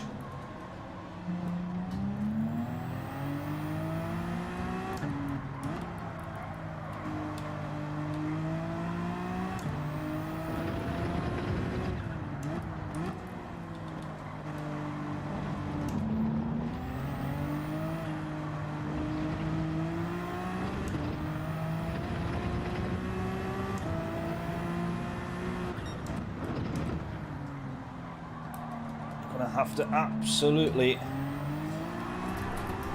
fly around this track as quickly as we can.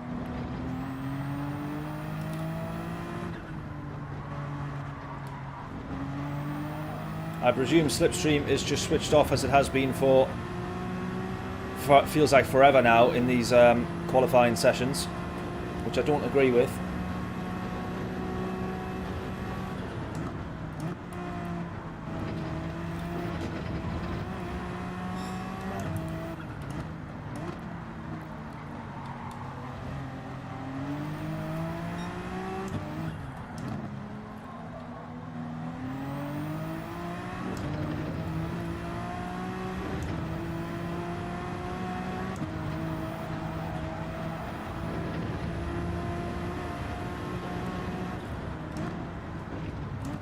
We're also now pretty close to this car in front, so I'm hoping that he doesn't cost us much, if anything at all. Looks like he's about to, though.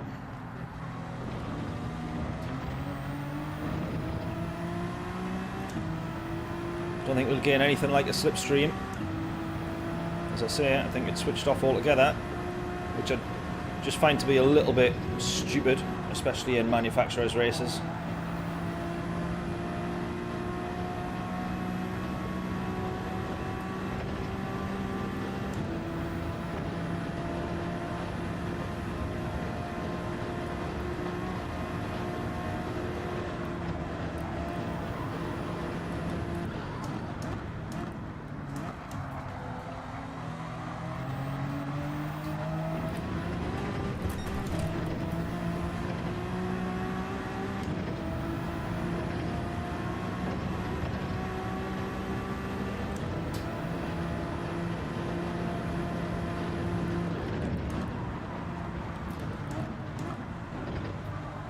Man, it's the understeer, that's the problem mostly. I don't think we're losing too much on the straight lines, but or as much as I thought we would be, but definitely feel it in the corners.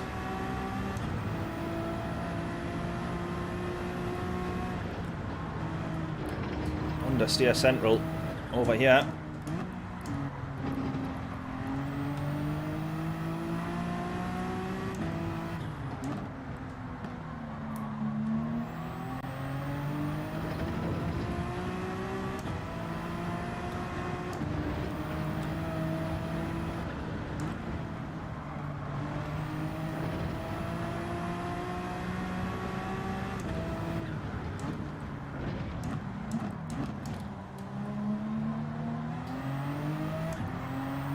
John, are you not doing any of the manufacturers? Are you not doing any of the races?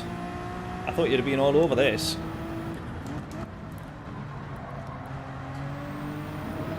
Right, this guy in front's the only thing that we've got as our reference, but I'm guessing with all the problems that we're having, either he's got damage as well, since we've not really lost any time to him yet, or he's just having a bit of a nightmare in terms of putting a lap together.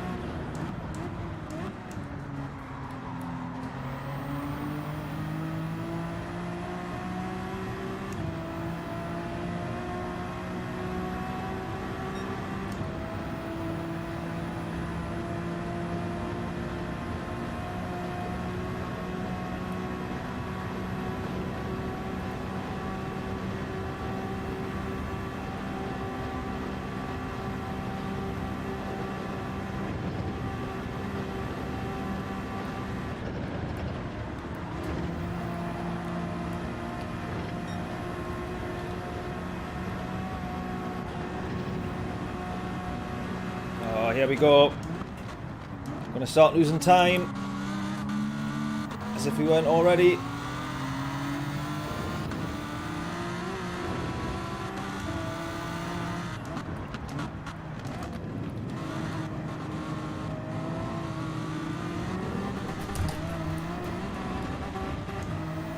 Oh man. As if I didn't cost myself enough time with mistakes.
Look at that. Someone's gone off and then they've sat in the gravel and waited for people to go past.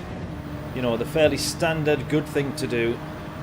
Why are we like so impressed and shocked that someone's actually done the right and proper thing?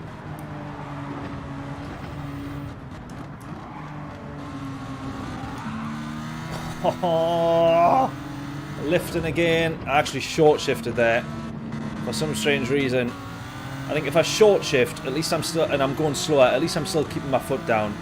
I'd rather do that than lift for some strange reason. After all that, he's then gone. No. So the chance of a slipstream, if slipstream is even on, we're not even going to get at the end of this back straight. I think we will be very lucky to cross this before an 8:05, 8:10.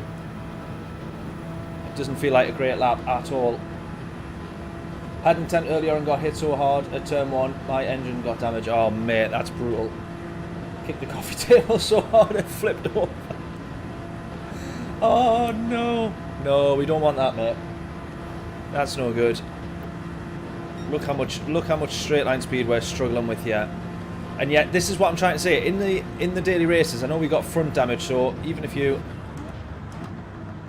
want to ignore this completely, but I can tell you for now we were getting similar straight line speeds without the damage. Alright, it's going to be an 8:03. That'll do. With damage we qualify P3 as it stands.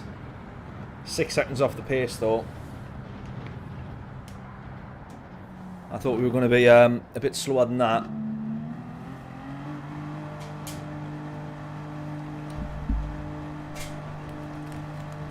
Right, back in 1 minute.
Right. 809 pole position. Nicely done.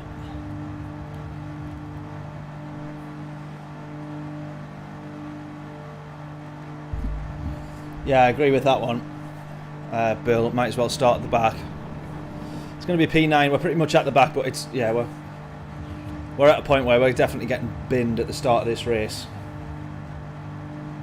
For sure.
Look at that, Billy P2 in the NSX as well.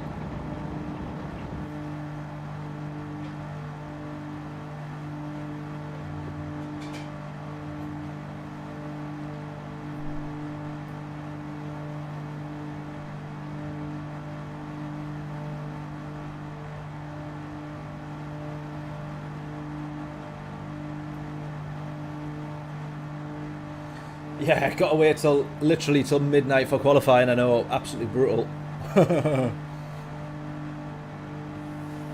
I'll be up and watching it though, I think, or I might. I don't know actually.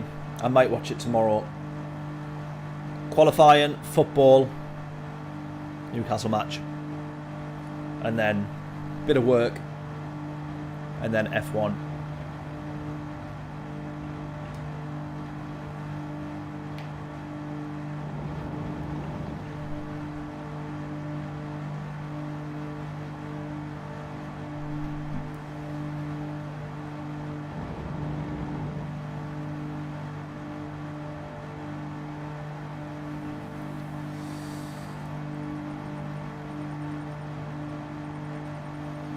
Yeah, if I can watch it live, I will do. It's for us over here, it's like 8:30, isn't it? It's not as bad as midnight, but the last night's practice session wasn't it? P2 was FP2.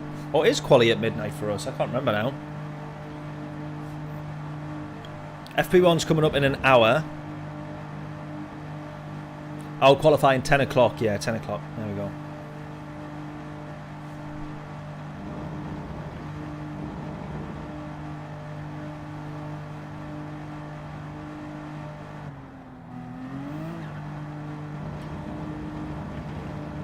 This is absolutely brutal, this. Waiting for... Everybody's crossed the line.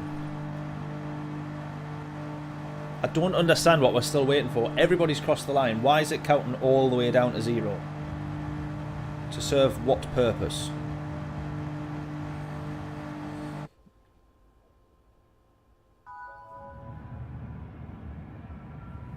Oh, if I said FP1, sorry, I meant FP3.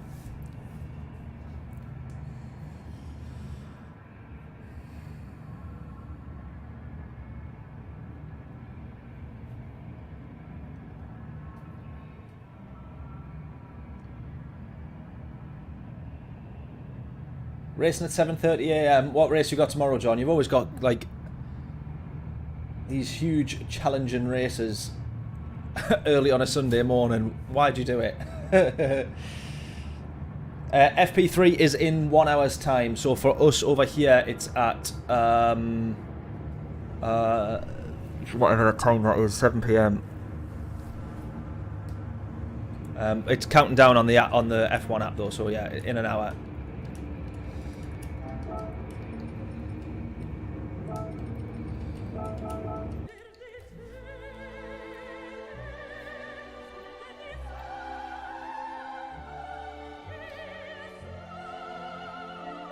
Formula 1. Yeah, 1 hour 3 minutes. So it's for us. It's at 6:30.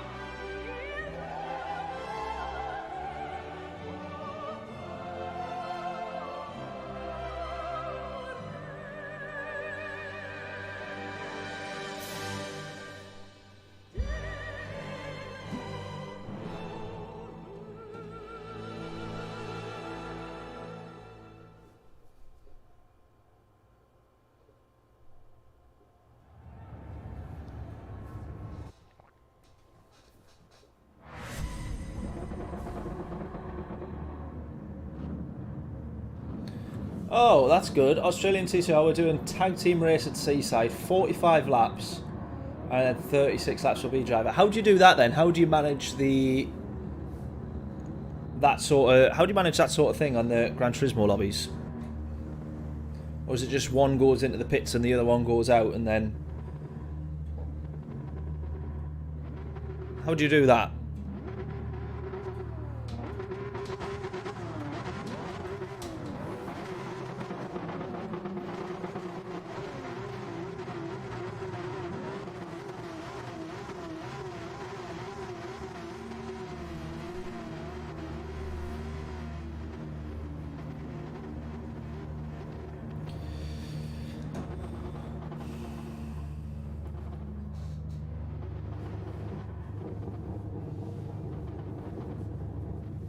Ah, right. Okay, I got you. I got you. 45 lap race. You do that one, and then the next race. I got you. That makes sense.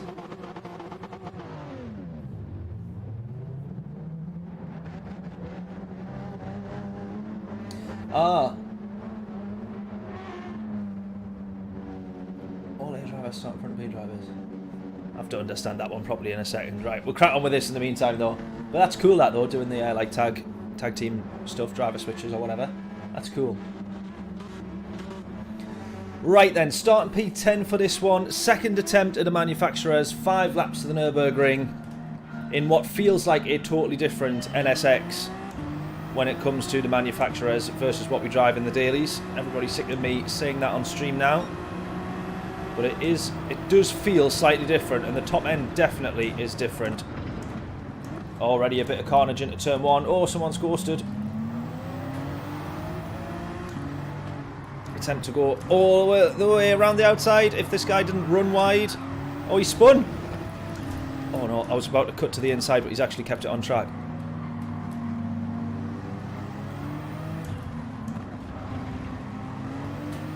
Oh, it's all a bit too close for comfort. Lap 1 of the Nurburgring.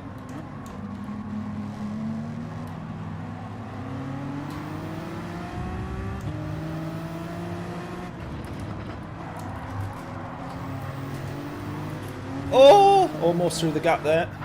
Oh, oh God. What on earth has just happened there? Oh my days. We're up to P6 somehow. I proper got a fright there. That was horrible, that. That was really, really not nice, that.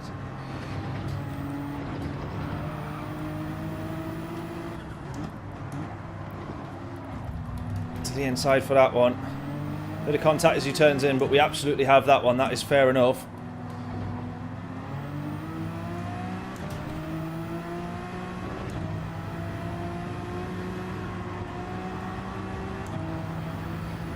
Right, up to P5.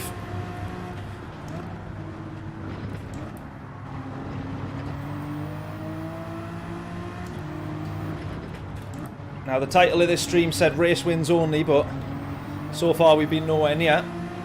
Actually, we got P1 in the... we got P1. We got P3 in the last race, I think, didn't we? In the first round.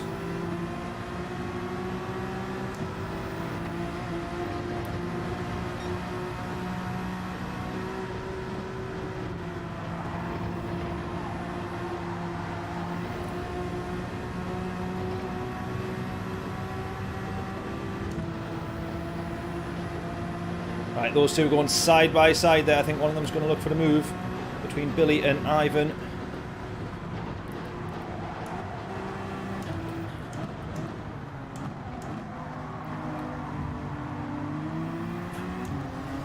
Oh, bit of contact from Ivan there.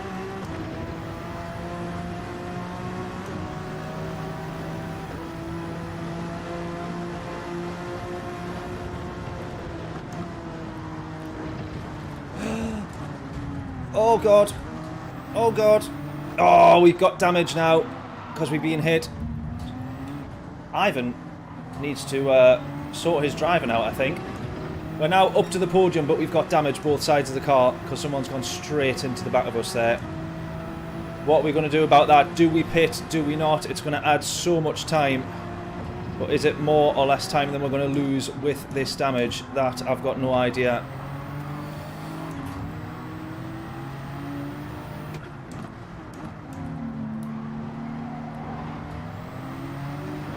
Five laps of the Nurburgring with damage is going to be pretty painful though.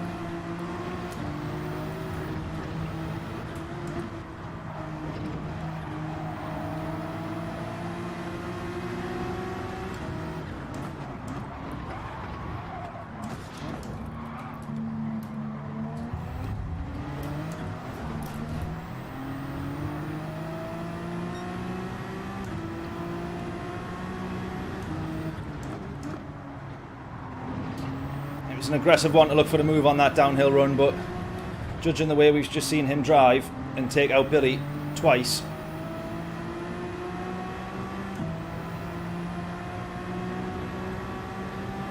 thought we were best off trying to get past him as early as we could.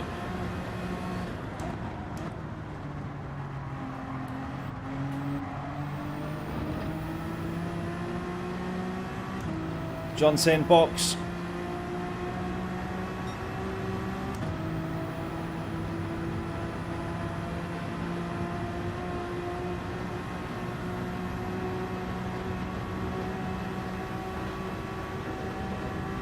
So this guy's just going to absolutely fly past us, yeah.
It's probably safe to say Billy's a bit quicker than us. He did get a sub 8-minute lap in the same car.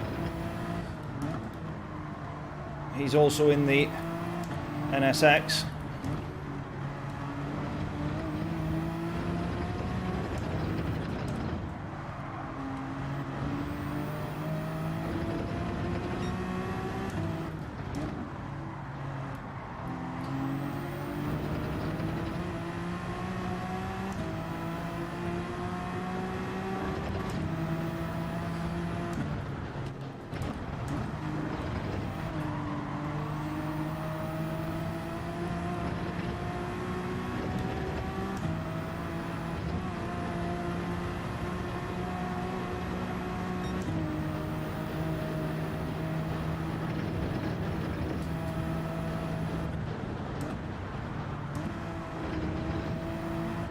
I'd say our loss of pace with the damage thankfully hasn't been too bad, so I don't know whether to pit or not.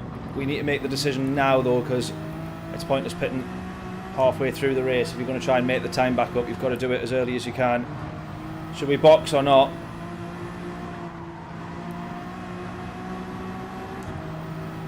Should we box or not? Watch, these are just going to run away in a straight line now though.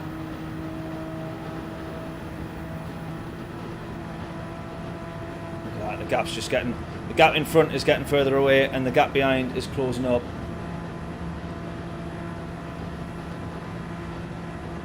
Yeah, even in a slipstream we've just got no power. Well, we've got power, but there's just no, yeah, it's just not happening. Look at that, he just absolutely flies round.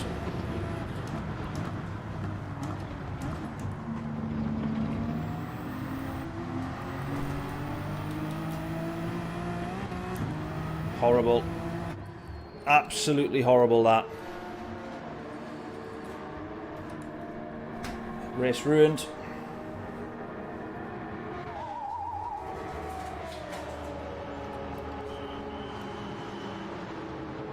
Race absolutely ruined already.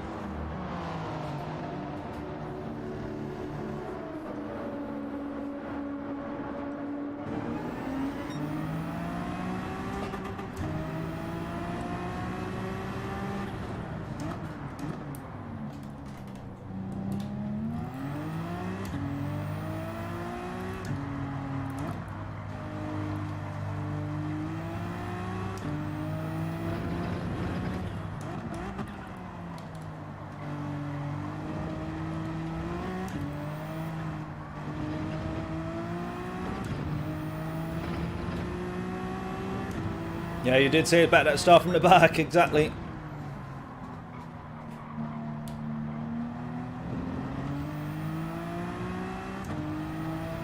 You are absolutely right.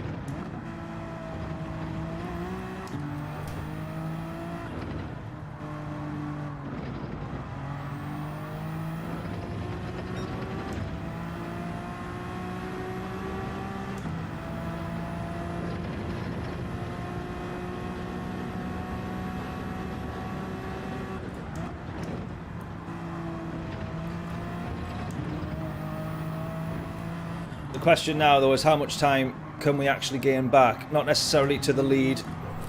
I think his pace is just a bit too quick.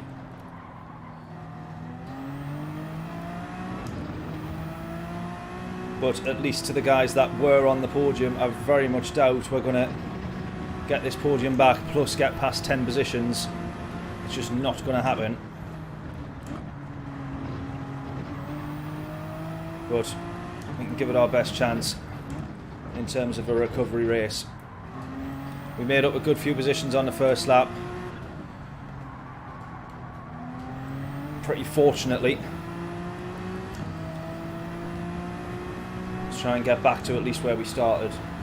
Yeah, the leader's miles ahead. He's absolutely flying.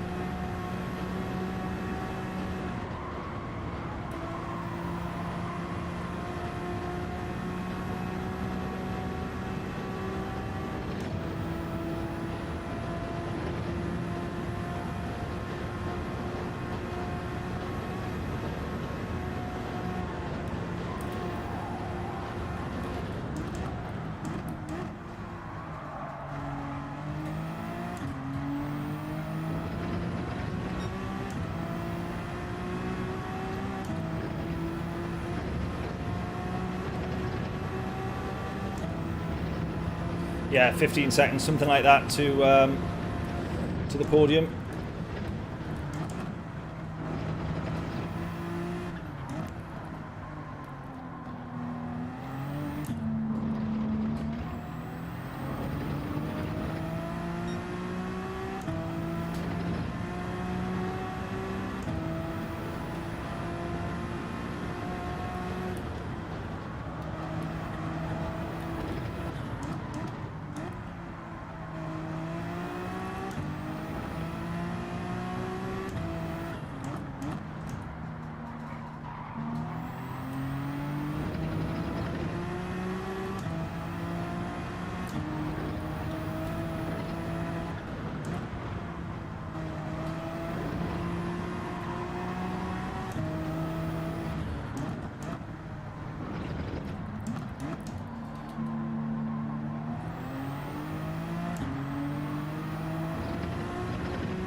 Right, P11 and 12 in front, yeah.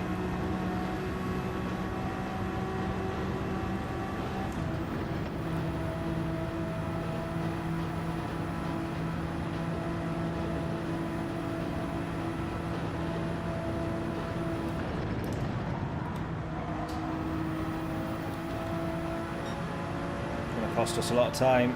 Oh, having to lift, having to brake. No.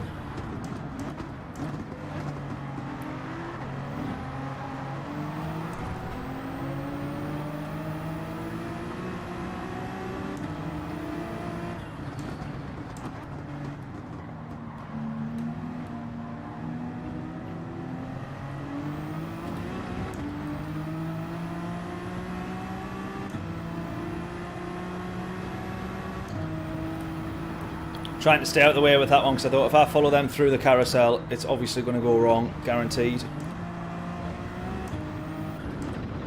Which you think you're doing the sensible thing by going around the outside until a car gets spat out of the carousel and into the side here, but luckily that didn't happen.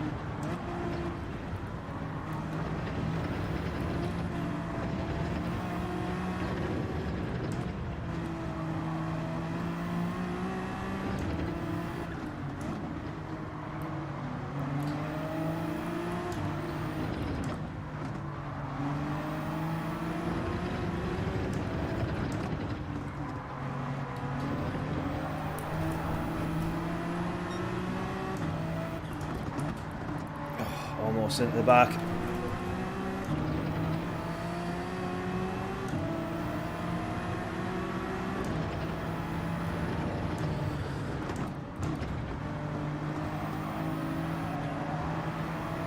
Look at this. This is brutal, this.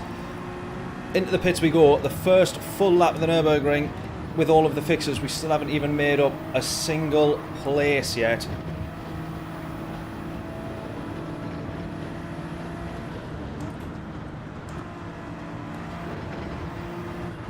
And we're having to lift and brake so much earlier than we want to be.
Can anyone remember where we started in this race? Did we start P9, I think?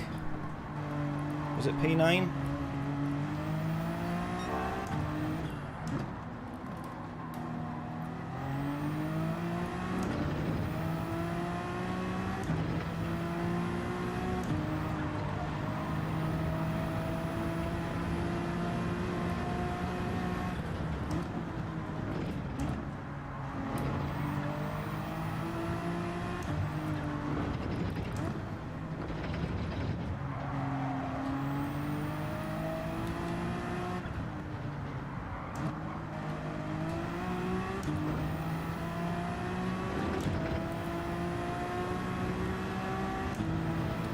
P10, right, okay.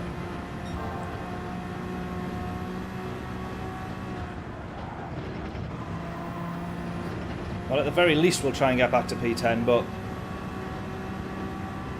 maybe try and aim for something a little bit further. We can see P8 at the front of this little trio here.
Don't know if he was letting us pass there. It seemed like it.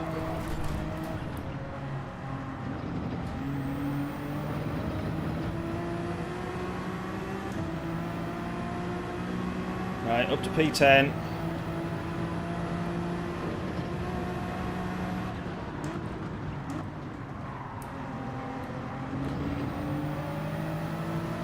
Right, Supra in front. We're going to get a great slipstream here. Providing he's not got damage. Which it looks like he might do at the moment. Struggling in a straight line, the Supra. How on earth is that? Why is it that when we get behind a Supra, it's a one with damage that we can't get a good slipstream from? I think he's evidently struggling a little bit there somehow. Oh dear. That's not going to end well. No, it didn't look like it was going to end well. Oh dear. Well, one thing's for sure, it's going to cost us time either way, yet again.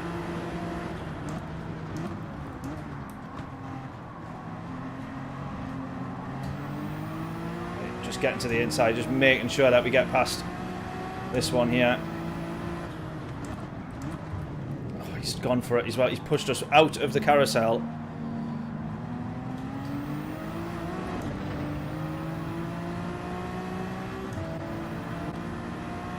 Crazy.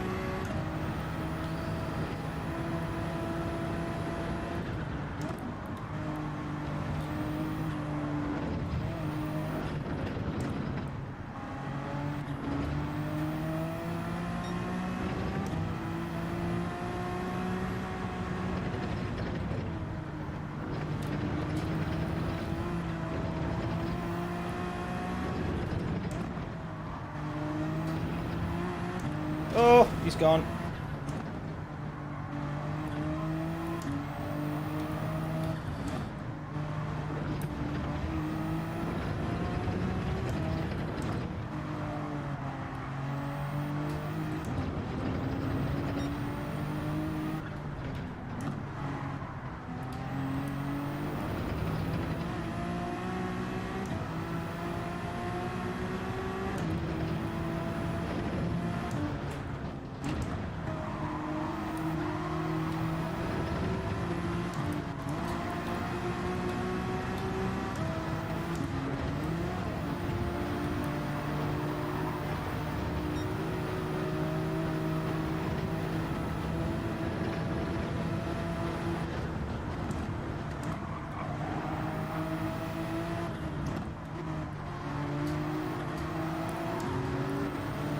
Willing to risk that one and try and put it around the outside.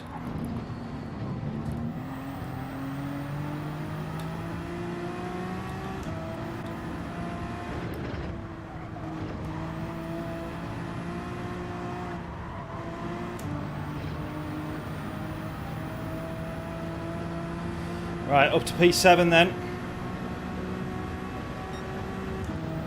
Just over halfway through this race, 2 more laps to go. Can we close up to anybody else?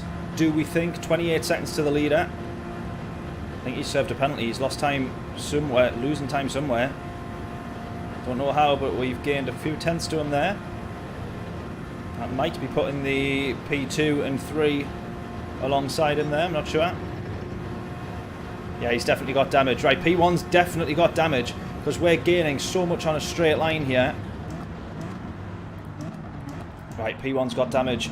P1's got damage, so he could lose, by the looks of it, I'm going to guess, he could lose about 3, 4, maybe 5 seconds a lap here.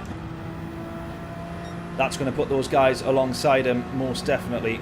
8:02 is our quickest lap so far. It's our only proper lap so far. First one was the first lap, followed by an out lap after we had to go into the pits. 26 seconds to the lead. Now, we're not going for the race win. I don't think that's on the cards, obviously. But if he loses enough time per lap, P2 and 3 are going to be right alongside him, and that might cause a little bit of something. 26.5 to the leader. Keep that number in mind. That is our new reference point.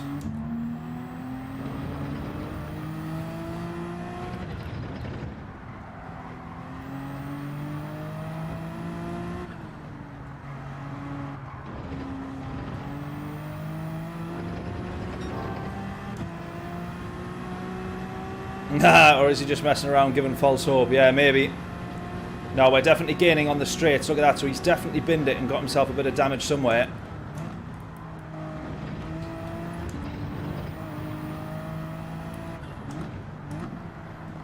Because this isn't the type of car that's going to gain on a straight line. I can tell you that.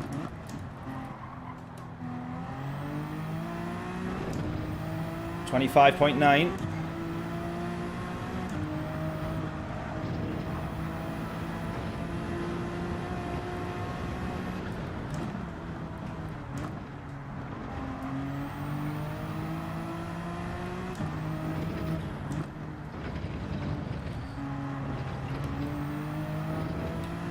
$25.8, 0.7,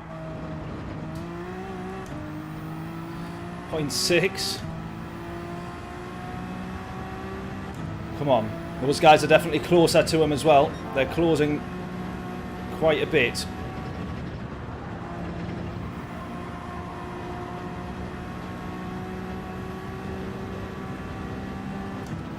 Ivan from P2, yeah. Yeah, good point. He's now down in P6. Very good point. Good spot.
Right, we're concentrating properly now. Really pushing.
And proper pushing flat out. Here we go. Here's P6. Here's Ivan.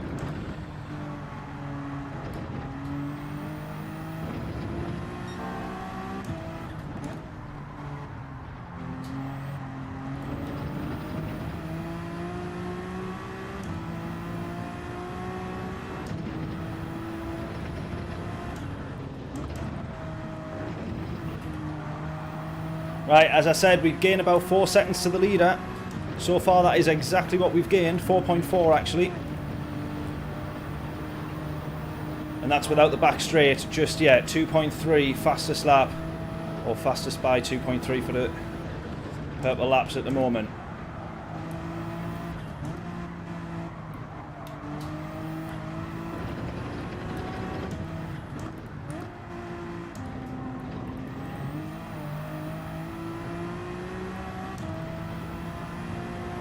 Nah, no rain reported, John, at all, I don't think.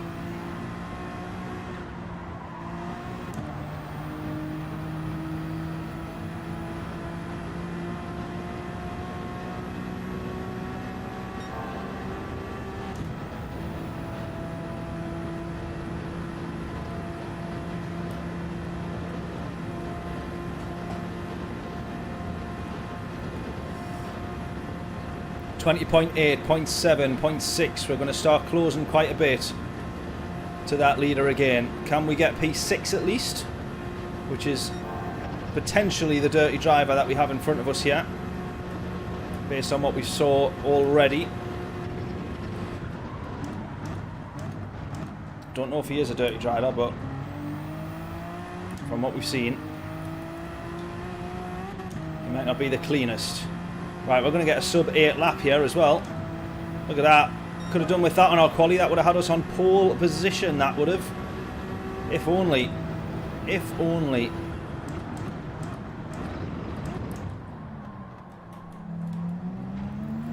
Right, we absolutely can challenge for a decent result still here. P6 would be good considering the recovery. But I want to try and see where the guys are further ahead to see whether or not we should push. Or try and play it safe and secure this one if we manage to get P6. Oh, there they all are there. I can see them. I can see them.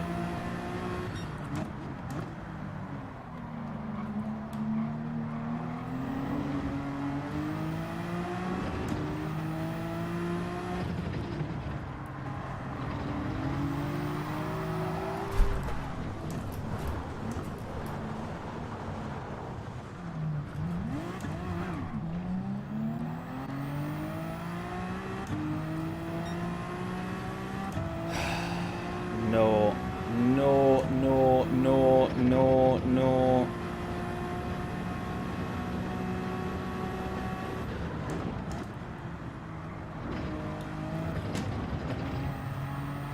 Oh, I cannot believe that. I cannot believe that. That was the same on the last lap, on the last race. It was the last lap where the tyres just all of a sudden would start sliding out on you.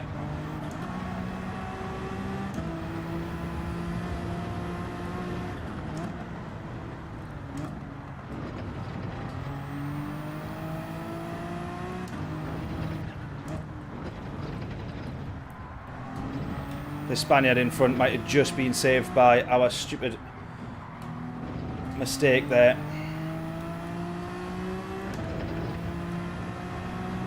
Fastest lap at least, exactly. That's the frustrating thing, it shows you what we could have had.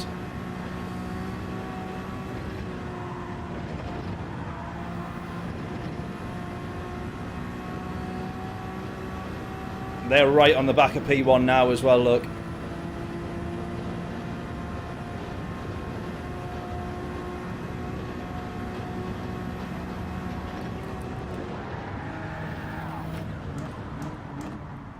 Well, that was a big moment. That was a big moment. 4.4. Still close some time though.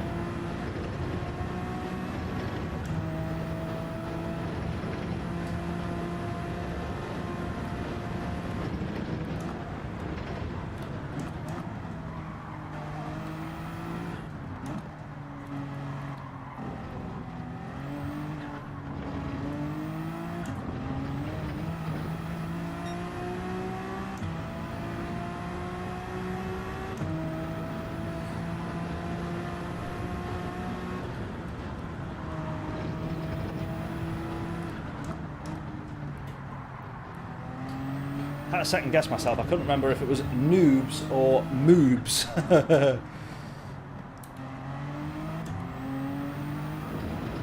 How are we doing though, buddy? Good to have you back. 4.1 from this next position. We were right on the back of him a couple of minutes ago, just before you joined, and we almost...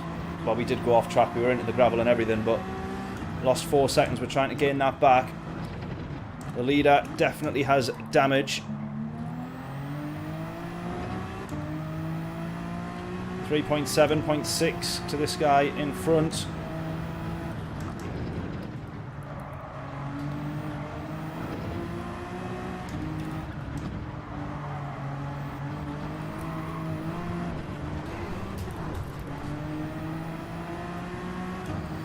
I keep closing and then I keep throwing it away.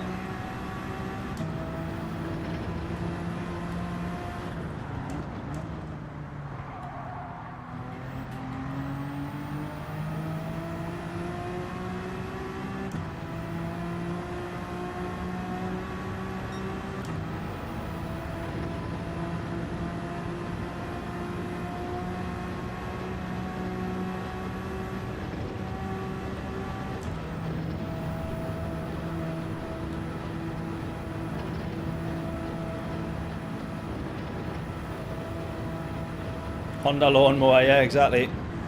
Here we go. Someone's gone. Right, the Portuguese driver's gone. Here he is. His rejoin there was looking absolutely tremendous, of course.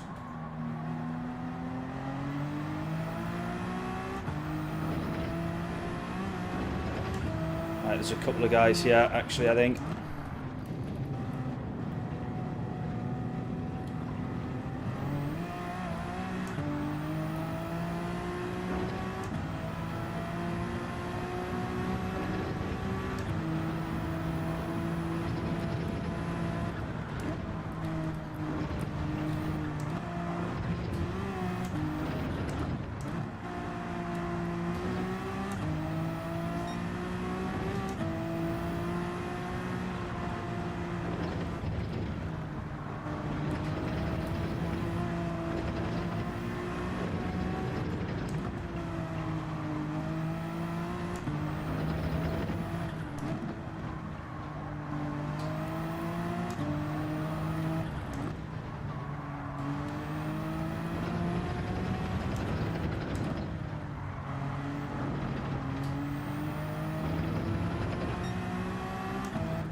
Right, we're not going to close to this guy, I don't think. We've got the straight line somehow. I think that's just us versus the Porsche. Not going to be enough to close at all, though.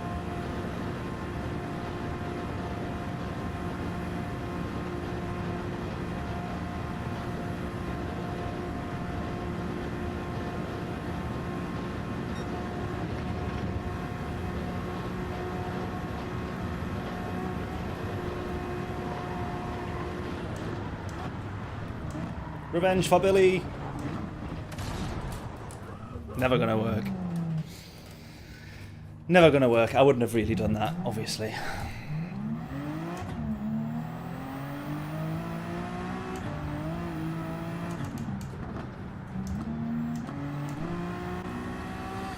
P6 it is. Well, that was a decent recovery race. I wish the race itself was a lot better, but overall, we probably can't complain too much.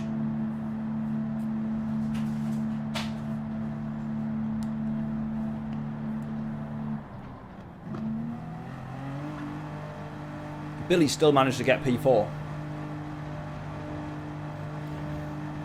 Although, I'm sure he knows he probably could have got a better result than that.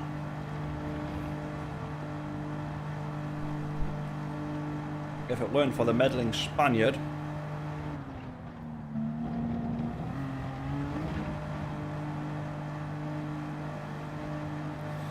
Right.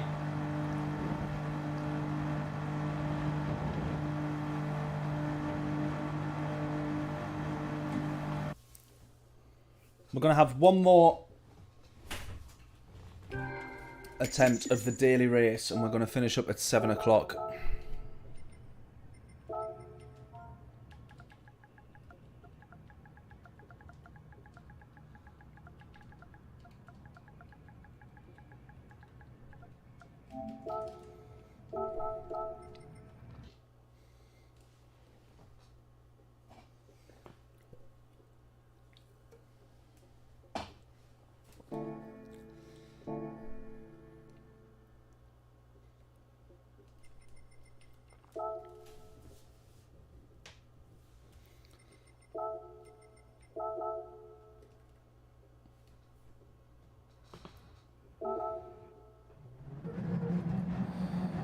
Right, just having a look at this one.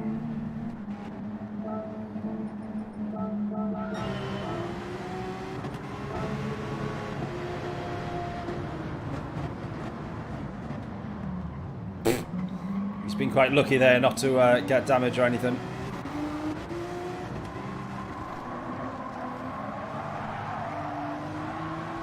Now he runs that guy out the road, which I think is slightly unfair. It's probably just more on the aggressive side rather than being illegal. Clear contact just straight into there like it's not a bother.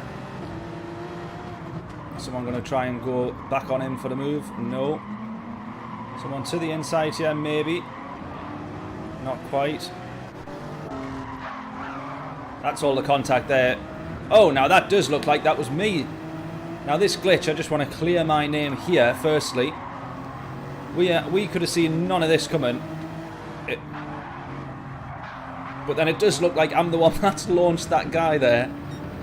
As far as we could see on our live stream, we absolutely had no warning of that. I think that's fair to say.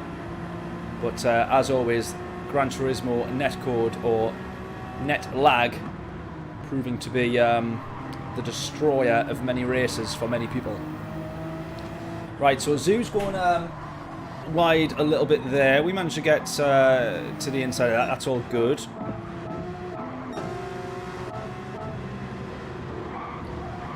Now, this is where we were not best pleased with the Spaniard here. Because he sort of makes the first bit of contact, nudges his way through. He is ahead, kind of, or alongside enough at the apex.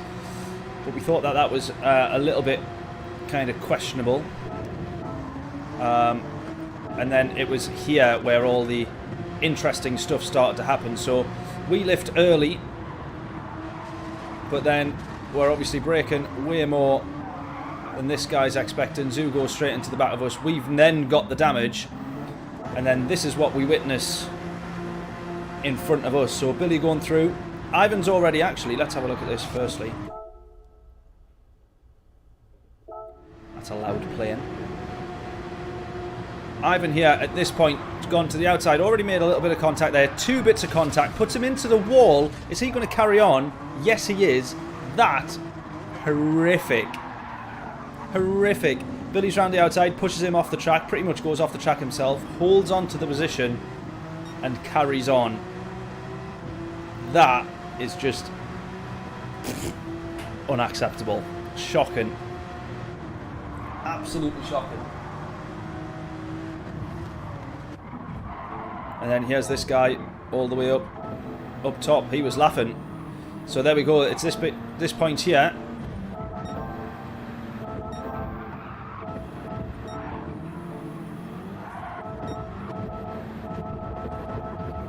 Where's he actually lost all the time? There we go. He was. Oh, it's literally here. So he's purple sectors all the way. He's just going to run. Oh! Oh, that's a big snap, that. That is a big, uncomfortable, horrible snap of oversteer there. So there we go. We thought that he had damage. It looked like it. He was struggling on the straight, and he just had to hold on to it. But luckily, he'd actually built himself up so much of a lead. Look at the gap. That's the difference there. So much of a lead that he didn't have to worry at all. So, fair play to him on that one. Right, let's quickly get some quali done.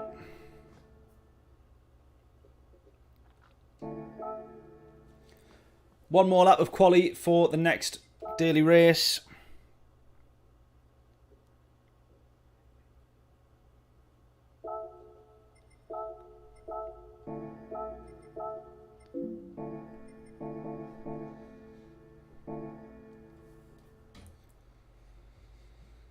How did everybody else get on their races?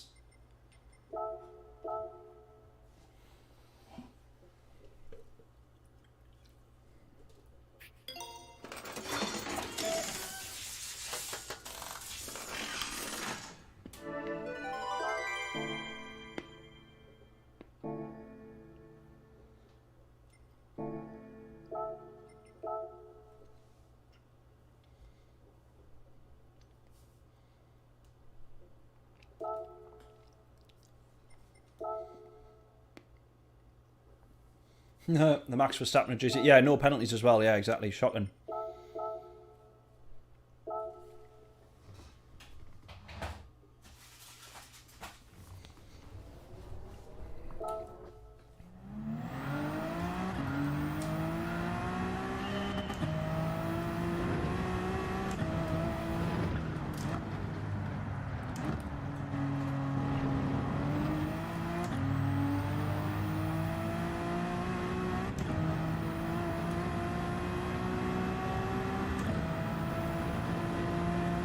Ah, the AMG without the fog lights. I'm not sure what you mean. I don't recall anything in particular about the fog lights on mine, so maybe, yeah, maybe we've got a different one to the one you've made delivery for, perhaps.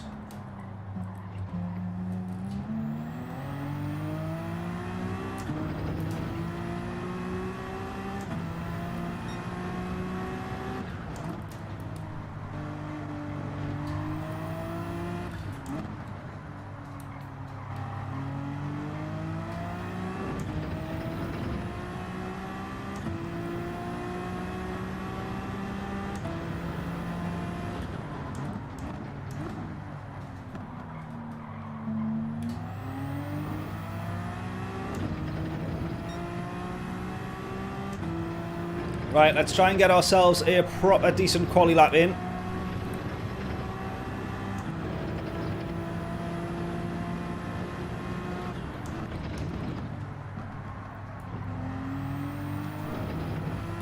Get your guesses in on what we can manage.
Right, come on. We want to try and beat this 8-11. We want to qualify as far up the field as we can.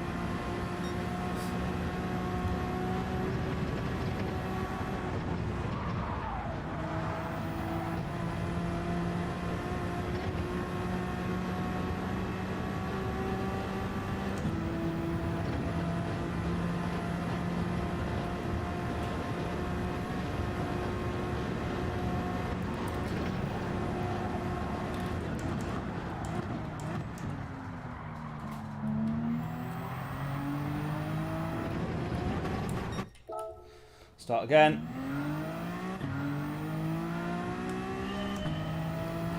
Got another Super Formula 2 days ago from the dailies. What do you mean? What do you mean you got a Super Formula?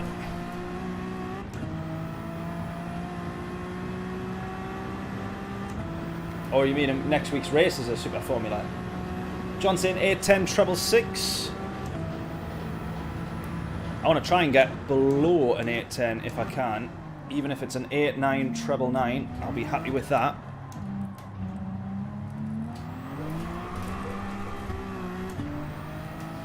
Oh, losing so much time there already.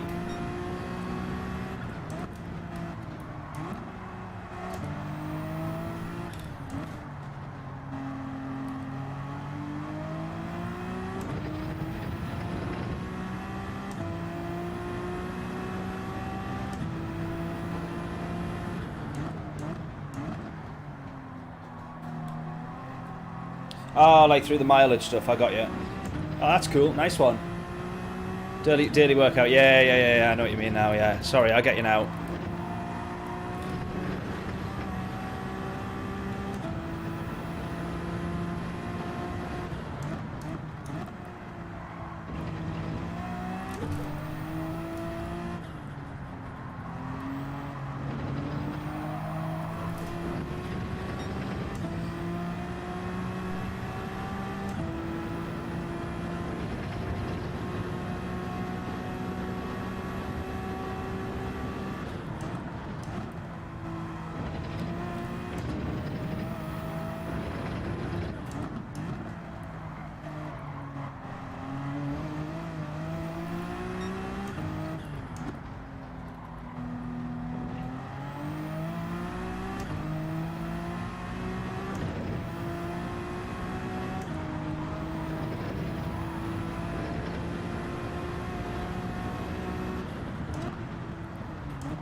Right, come on. We need a sub 10. We need like an 8 or 9 something.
Ah!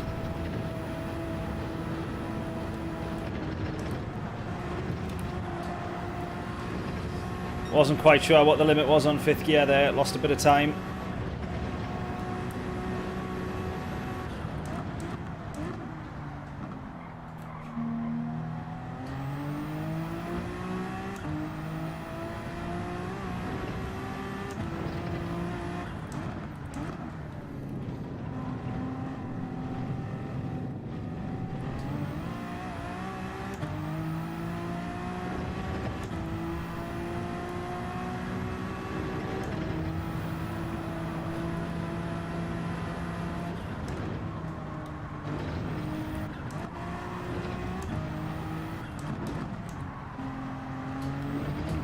Right, still a pretty nice lap so far, all in all.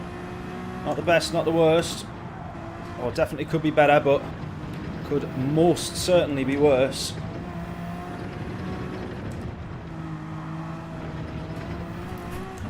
So what do we reckon? Do we think we could be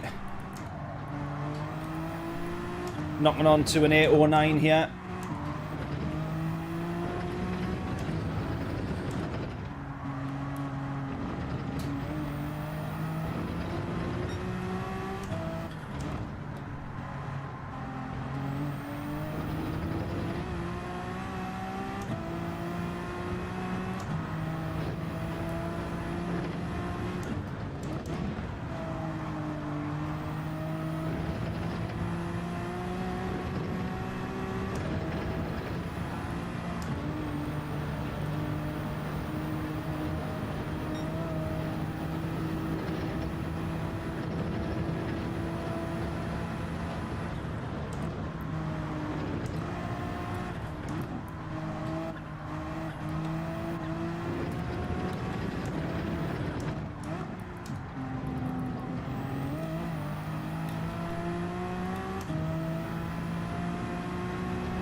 Come on, here we go.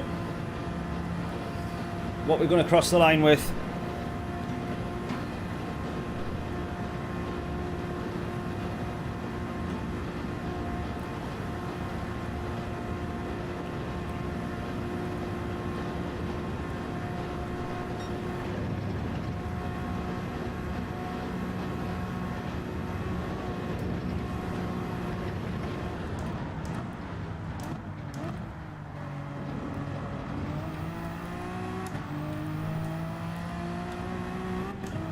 Can we get an 809, 6, 7, 8, 9?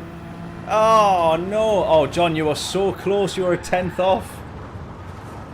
John was a 10th off.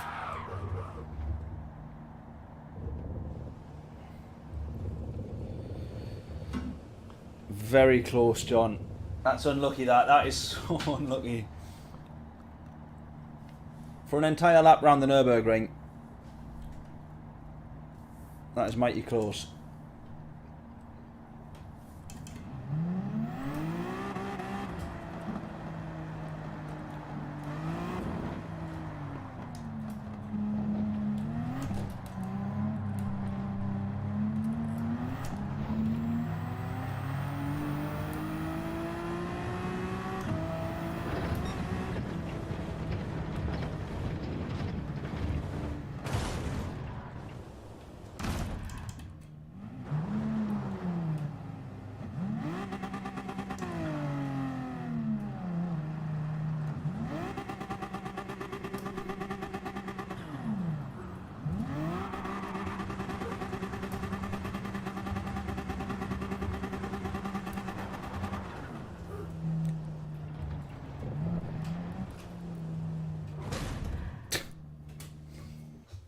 Yeah, very close.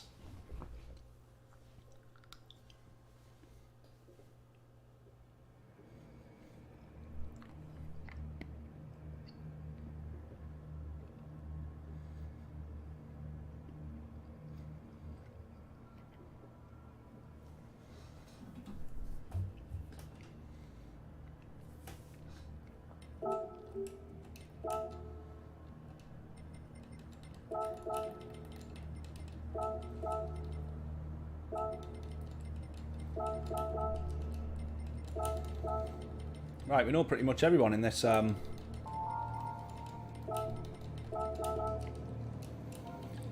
lobby. Try that again.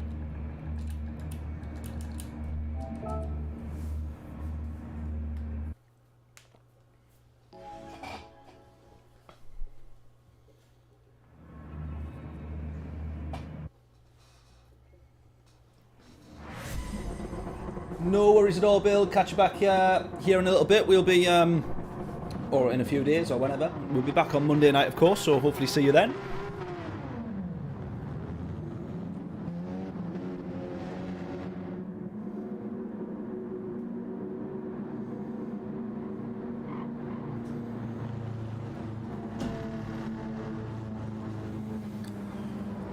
Okie dokie, here we go.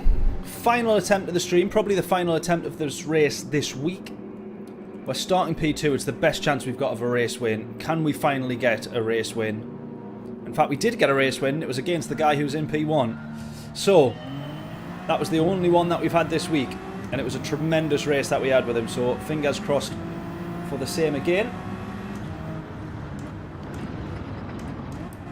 Someone's come flying in here. There we go. Already. We could have seen that one coming. Well, we did see it coming. On the radar.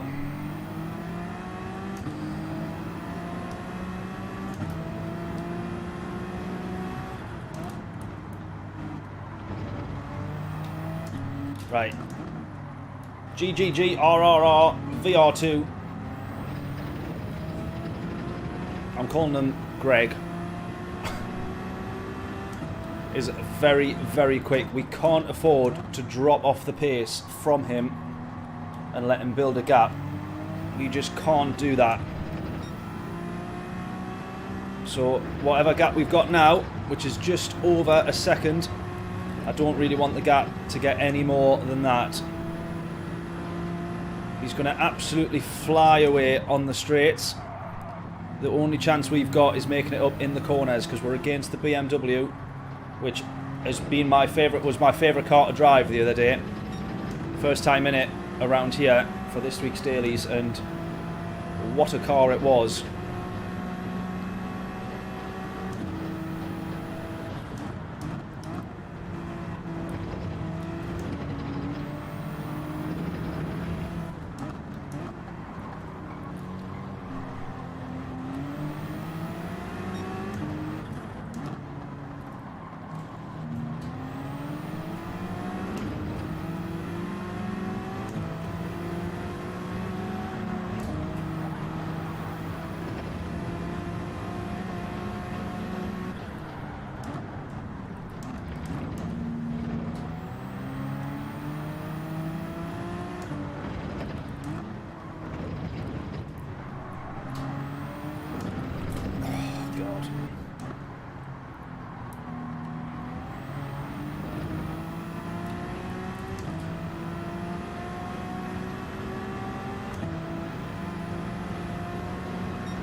Oh, this guy's going for it, look.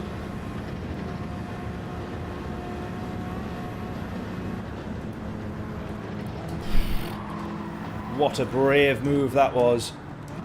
That'll go down as one of his best ever overtakes, I'm sure. Because that was absolutely tremendous, that. Right, Hood's alongside us. We've dropped down now to P4.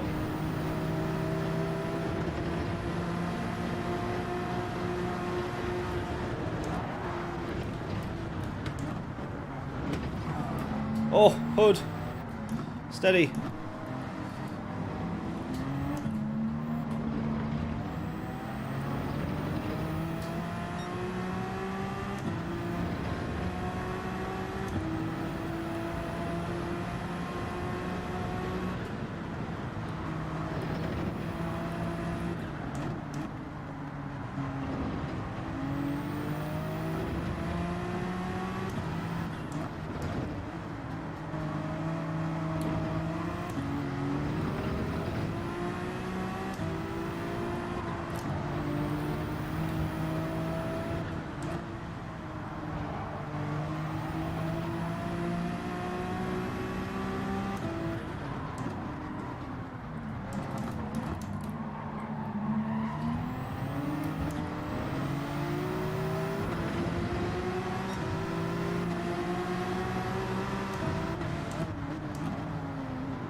No! Losing time, losing time, losing time. Come on.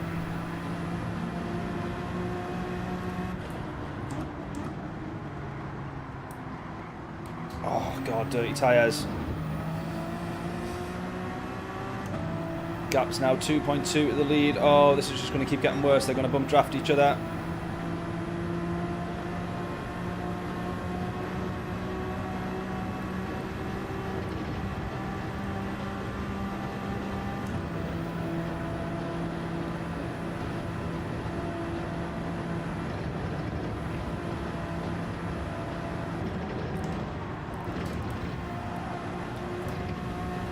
Keep it planted. Come on. That's it. Let's go. Come on.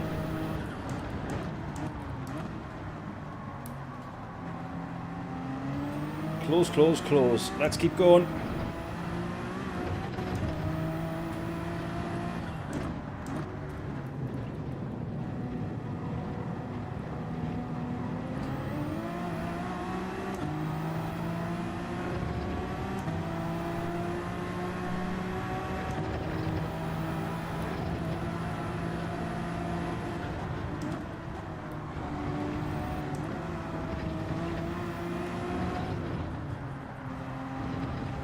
Got these guys closing right up behind us here, which is not what we want. Look at this. It only takes one slightly wrong move, someone to slightly outbrake, or me to just brake a bit earlier than they're expecting, and all three of us are done for.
These guys are absolutely right on us here.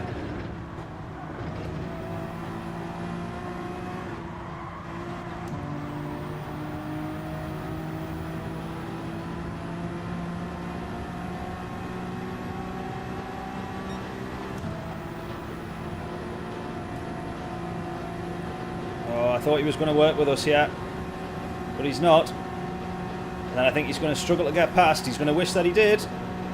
He's going to struggle to get past now. So sorry, Hud, but we're going to have to go for it, buddy. I hope you understand.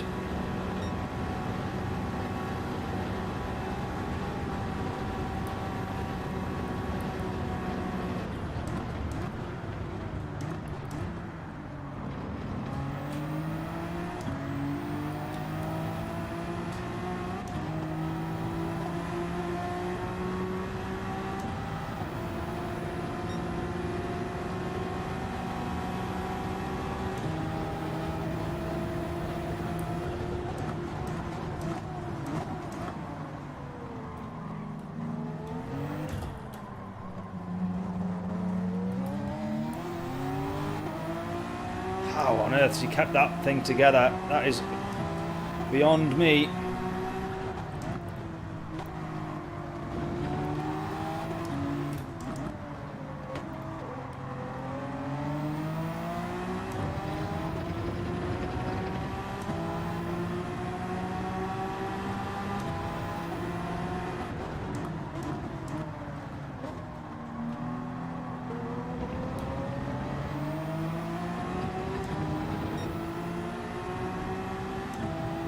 Jesse, how are we doing?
Right, this Spaniard in front is very, very quick.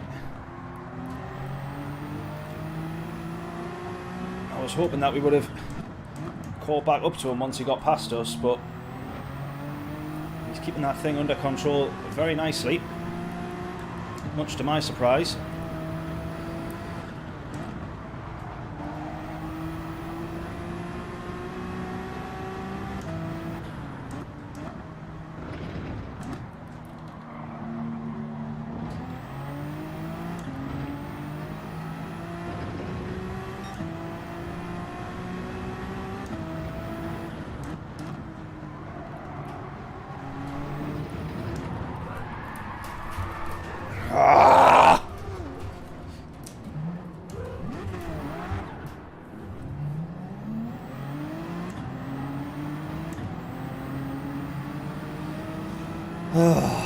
Yet again, another awful race.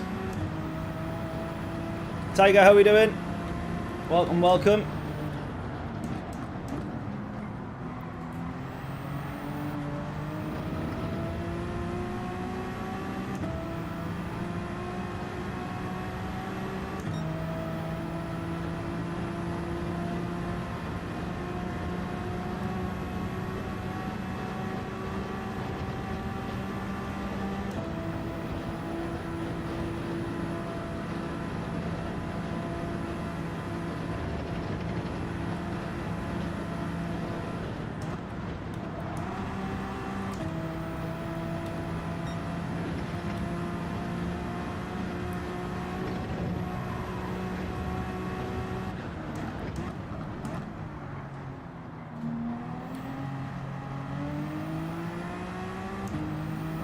Oh, Ray's having a nightmare in front of us as well.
Right, I think it's a case of just trying to get, well, these two positions in front.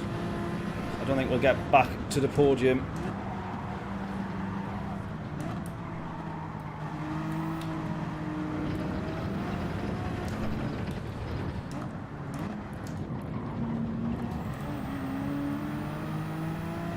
Oh, maybe we will, maybe we will. There's the podium there, look.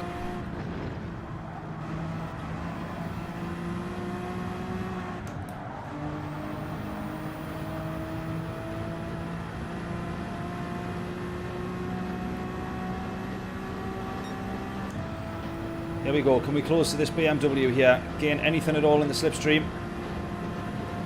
Dave's gone. Right, we've got P5 now.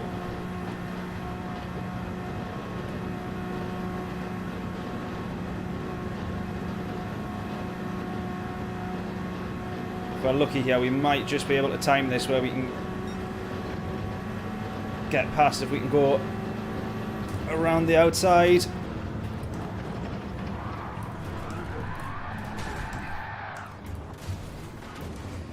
I got that one all wrong. I got that one all wrong. Literally, we were back on for a good race there. Why did I make a stupid attempt of a move like that? That was absolutely stupid. Oh, that was even more stupid. Oh.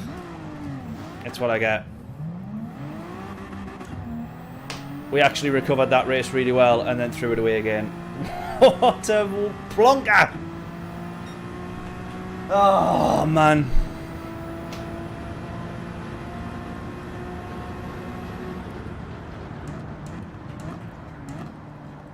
What a div. What an absolute div.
Maverick's gone.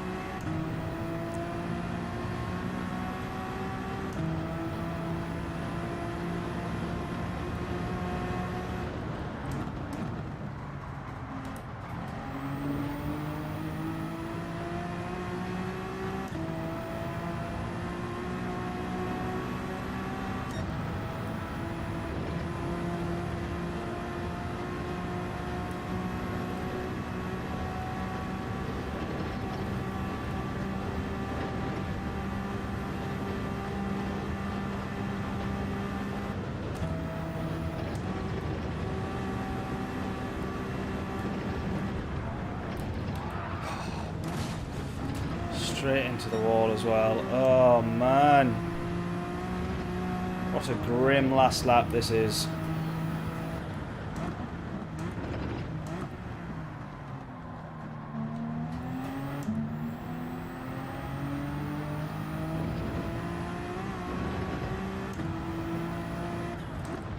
Right, fingers crossed for a good... I mean, this daily race has been good. We've just had an absolute nightmare every single time, which is enough to make you think that it's not good. But yeah, I just did a not very good job across the week, really.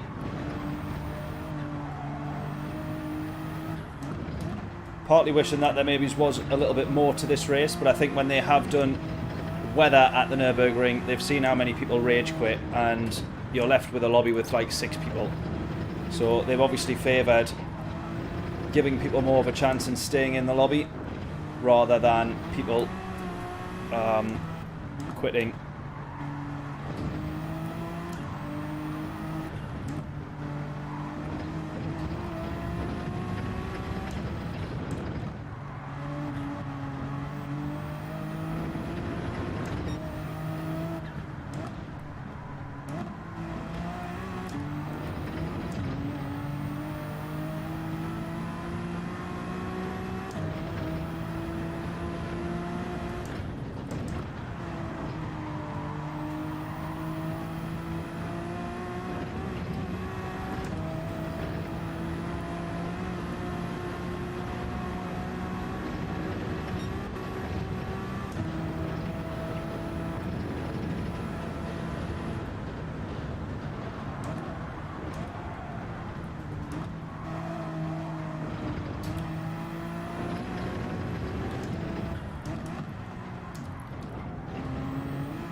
I mean, I would have been on for a good result had I not have absolutely messed up that stupid overtake and gone for it in the last race. Like, there's no doubt about that. I would have been on for a really good recovery, really.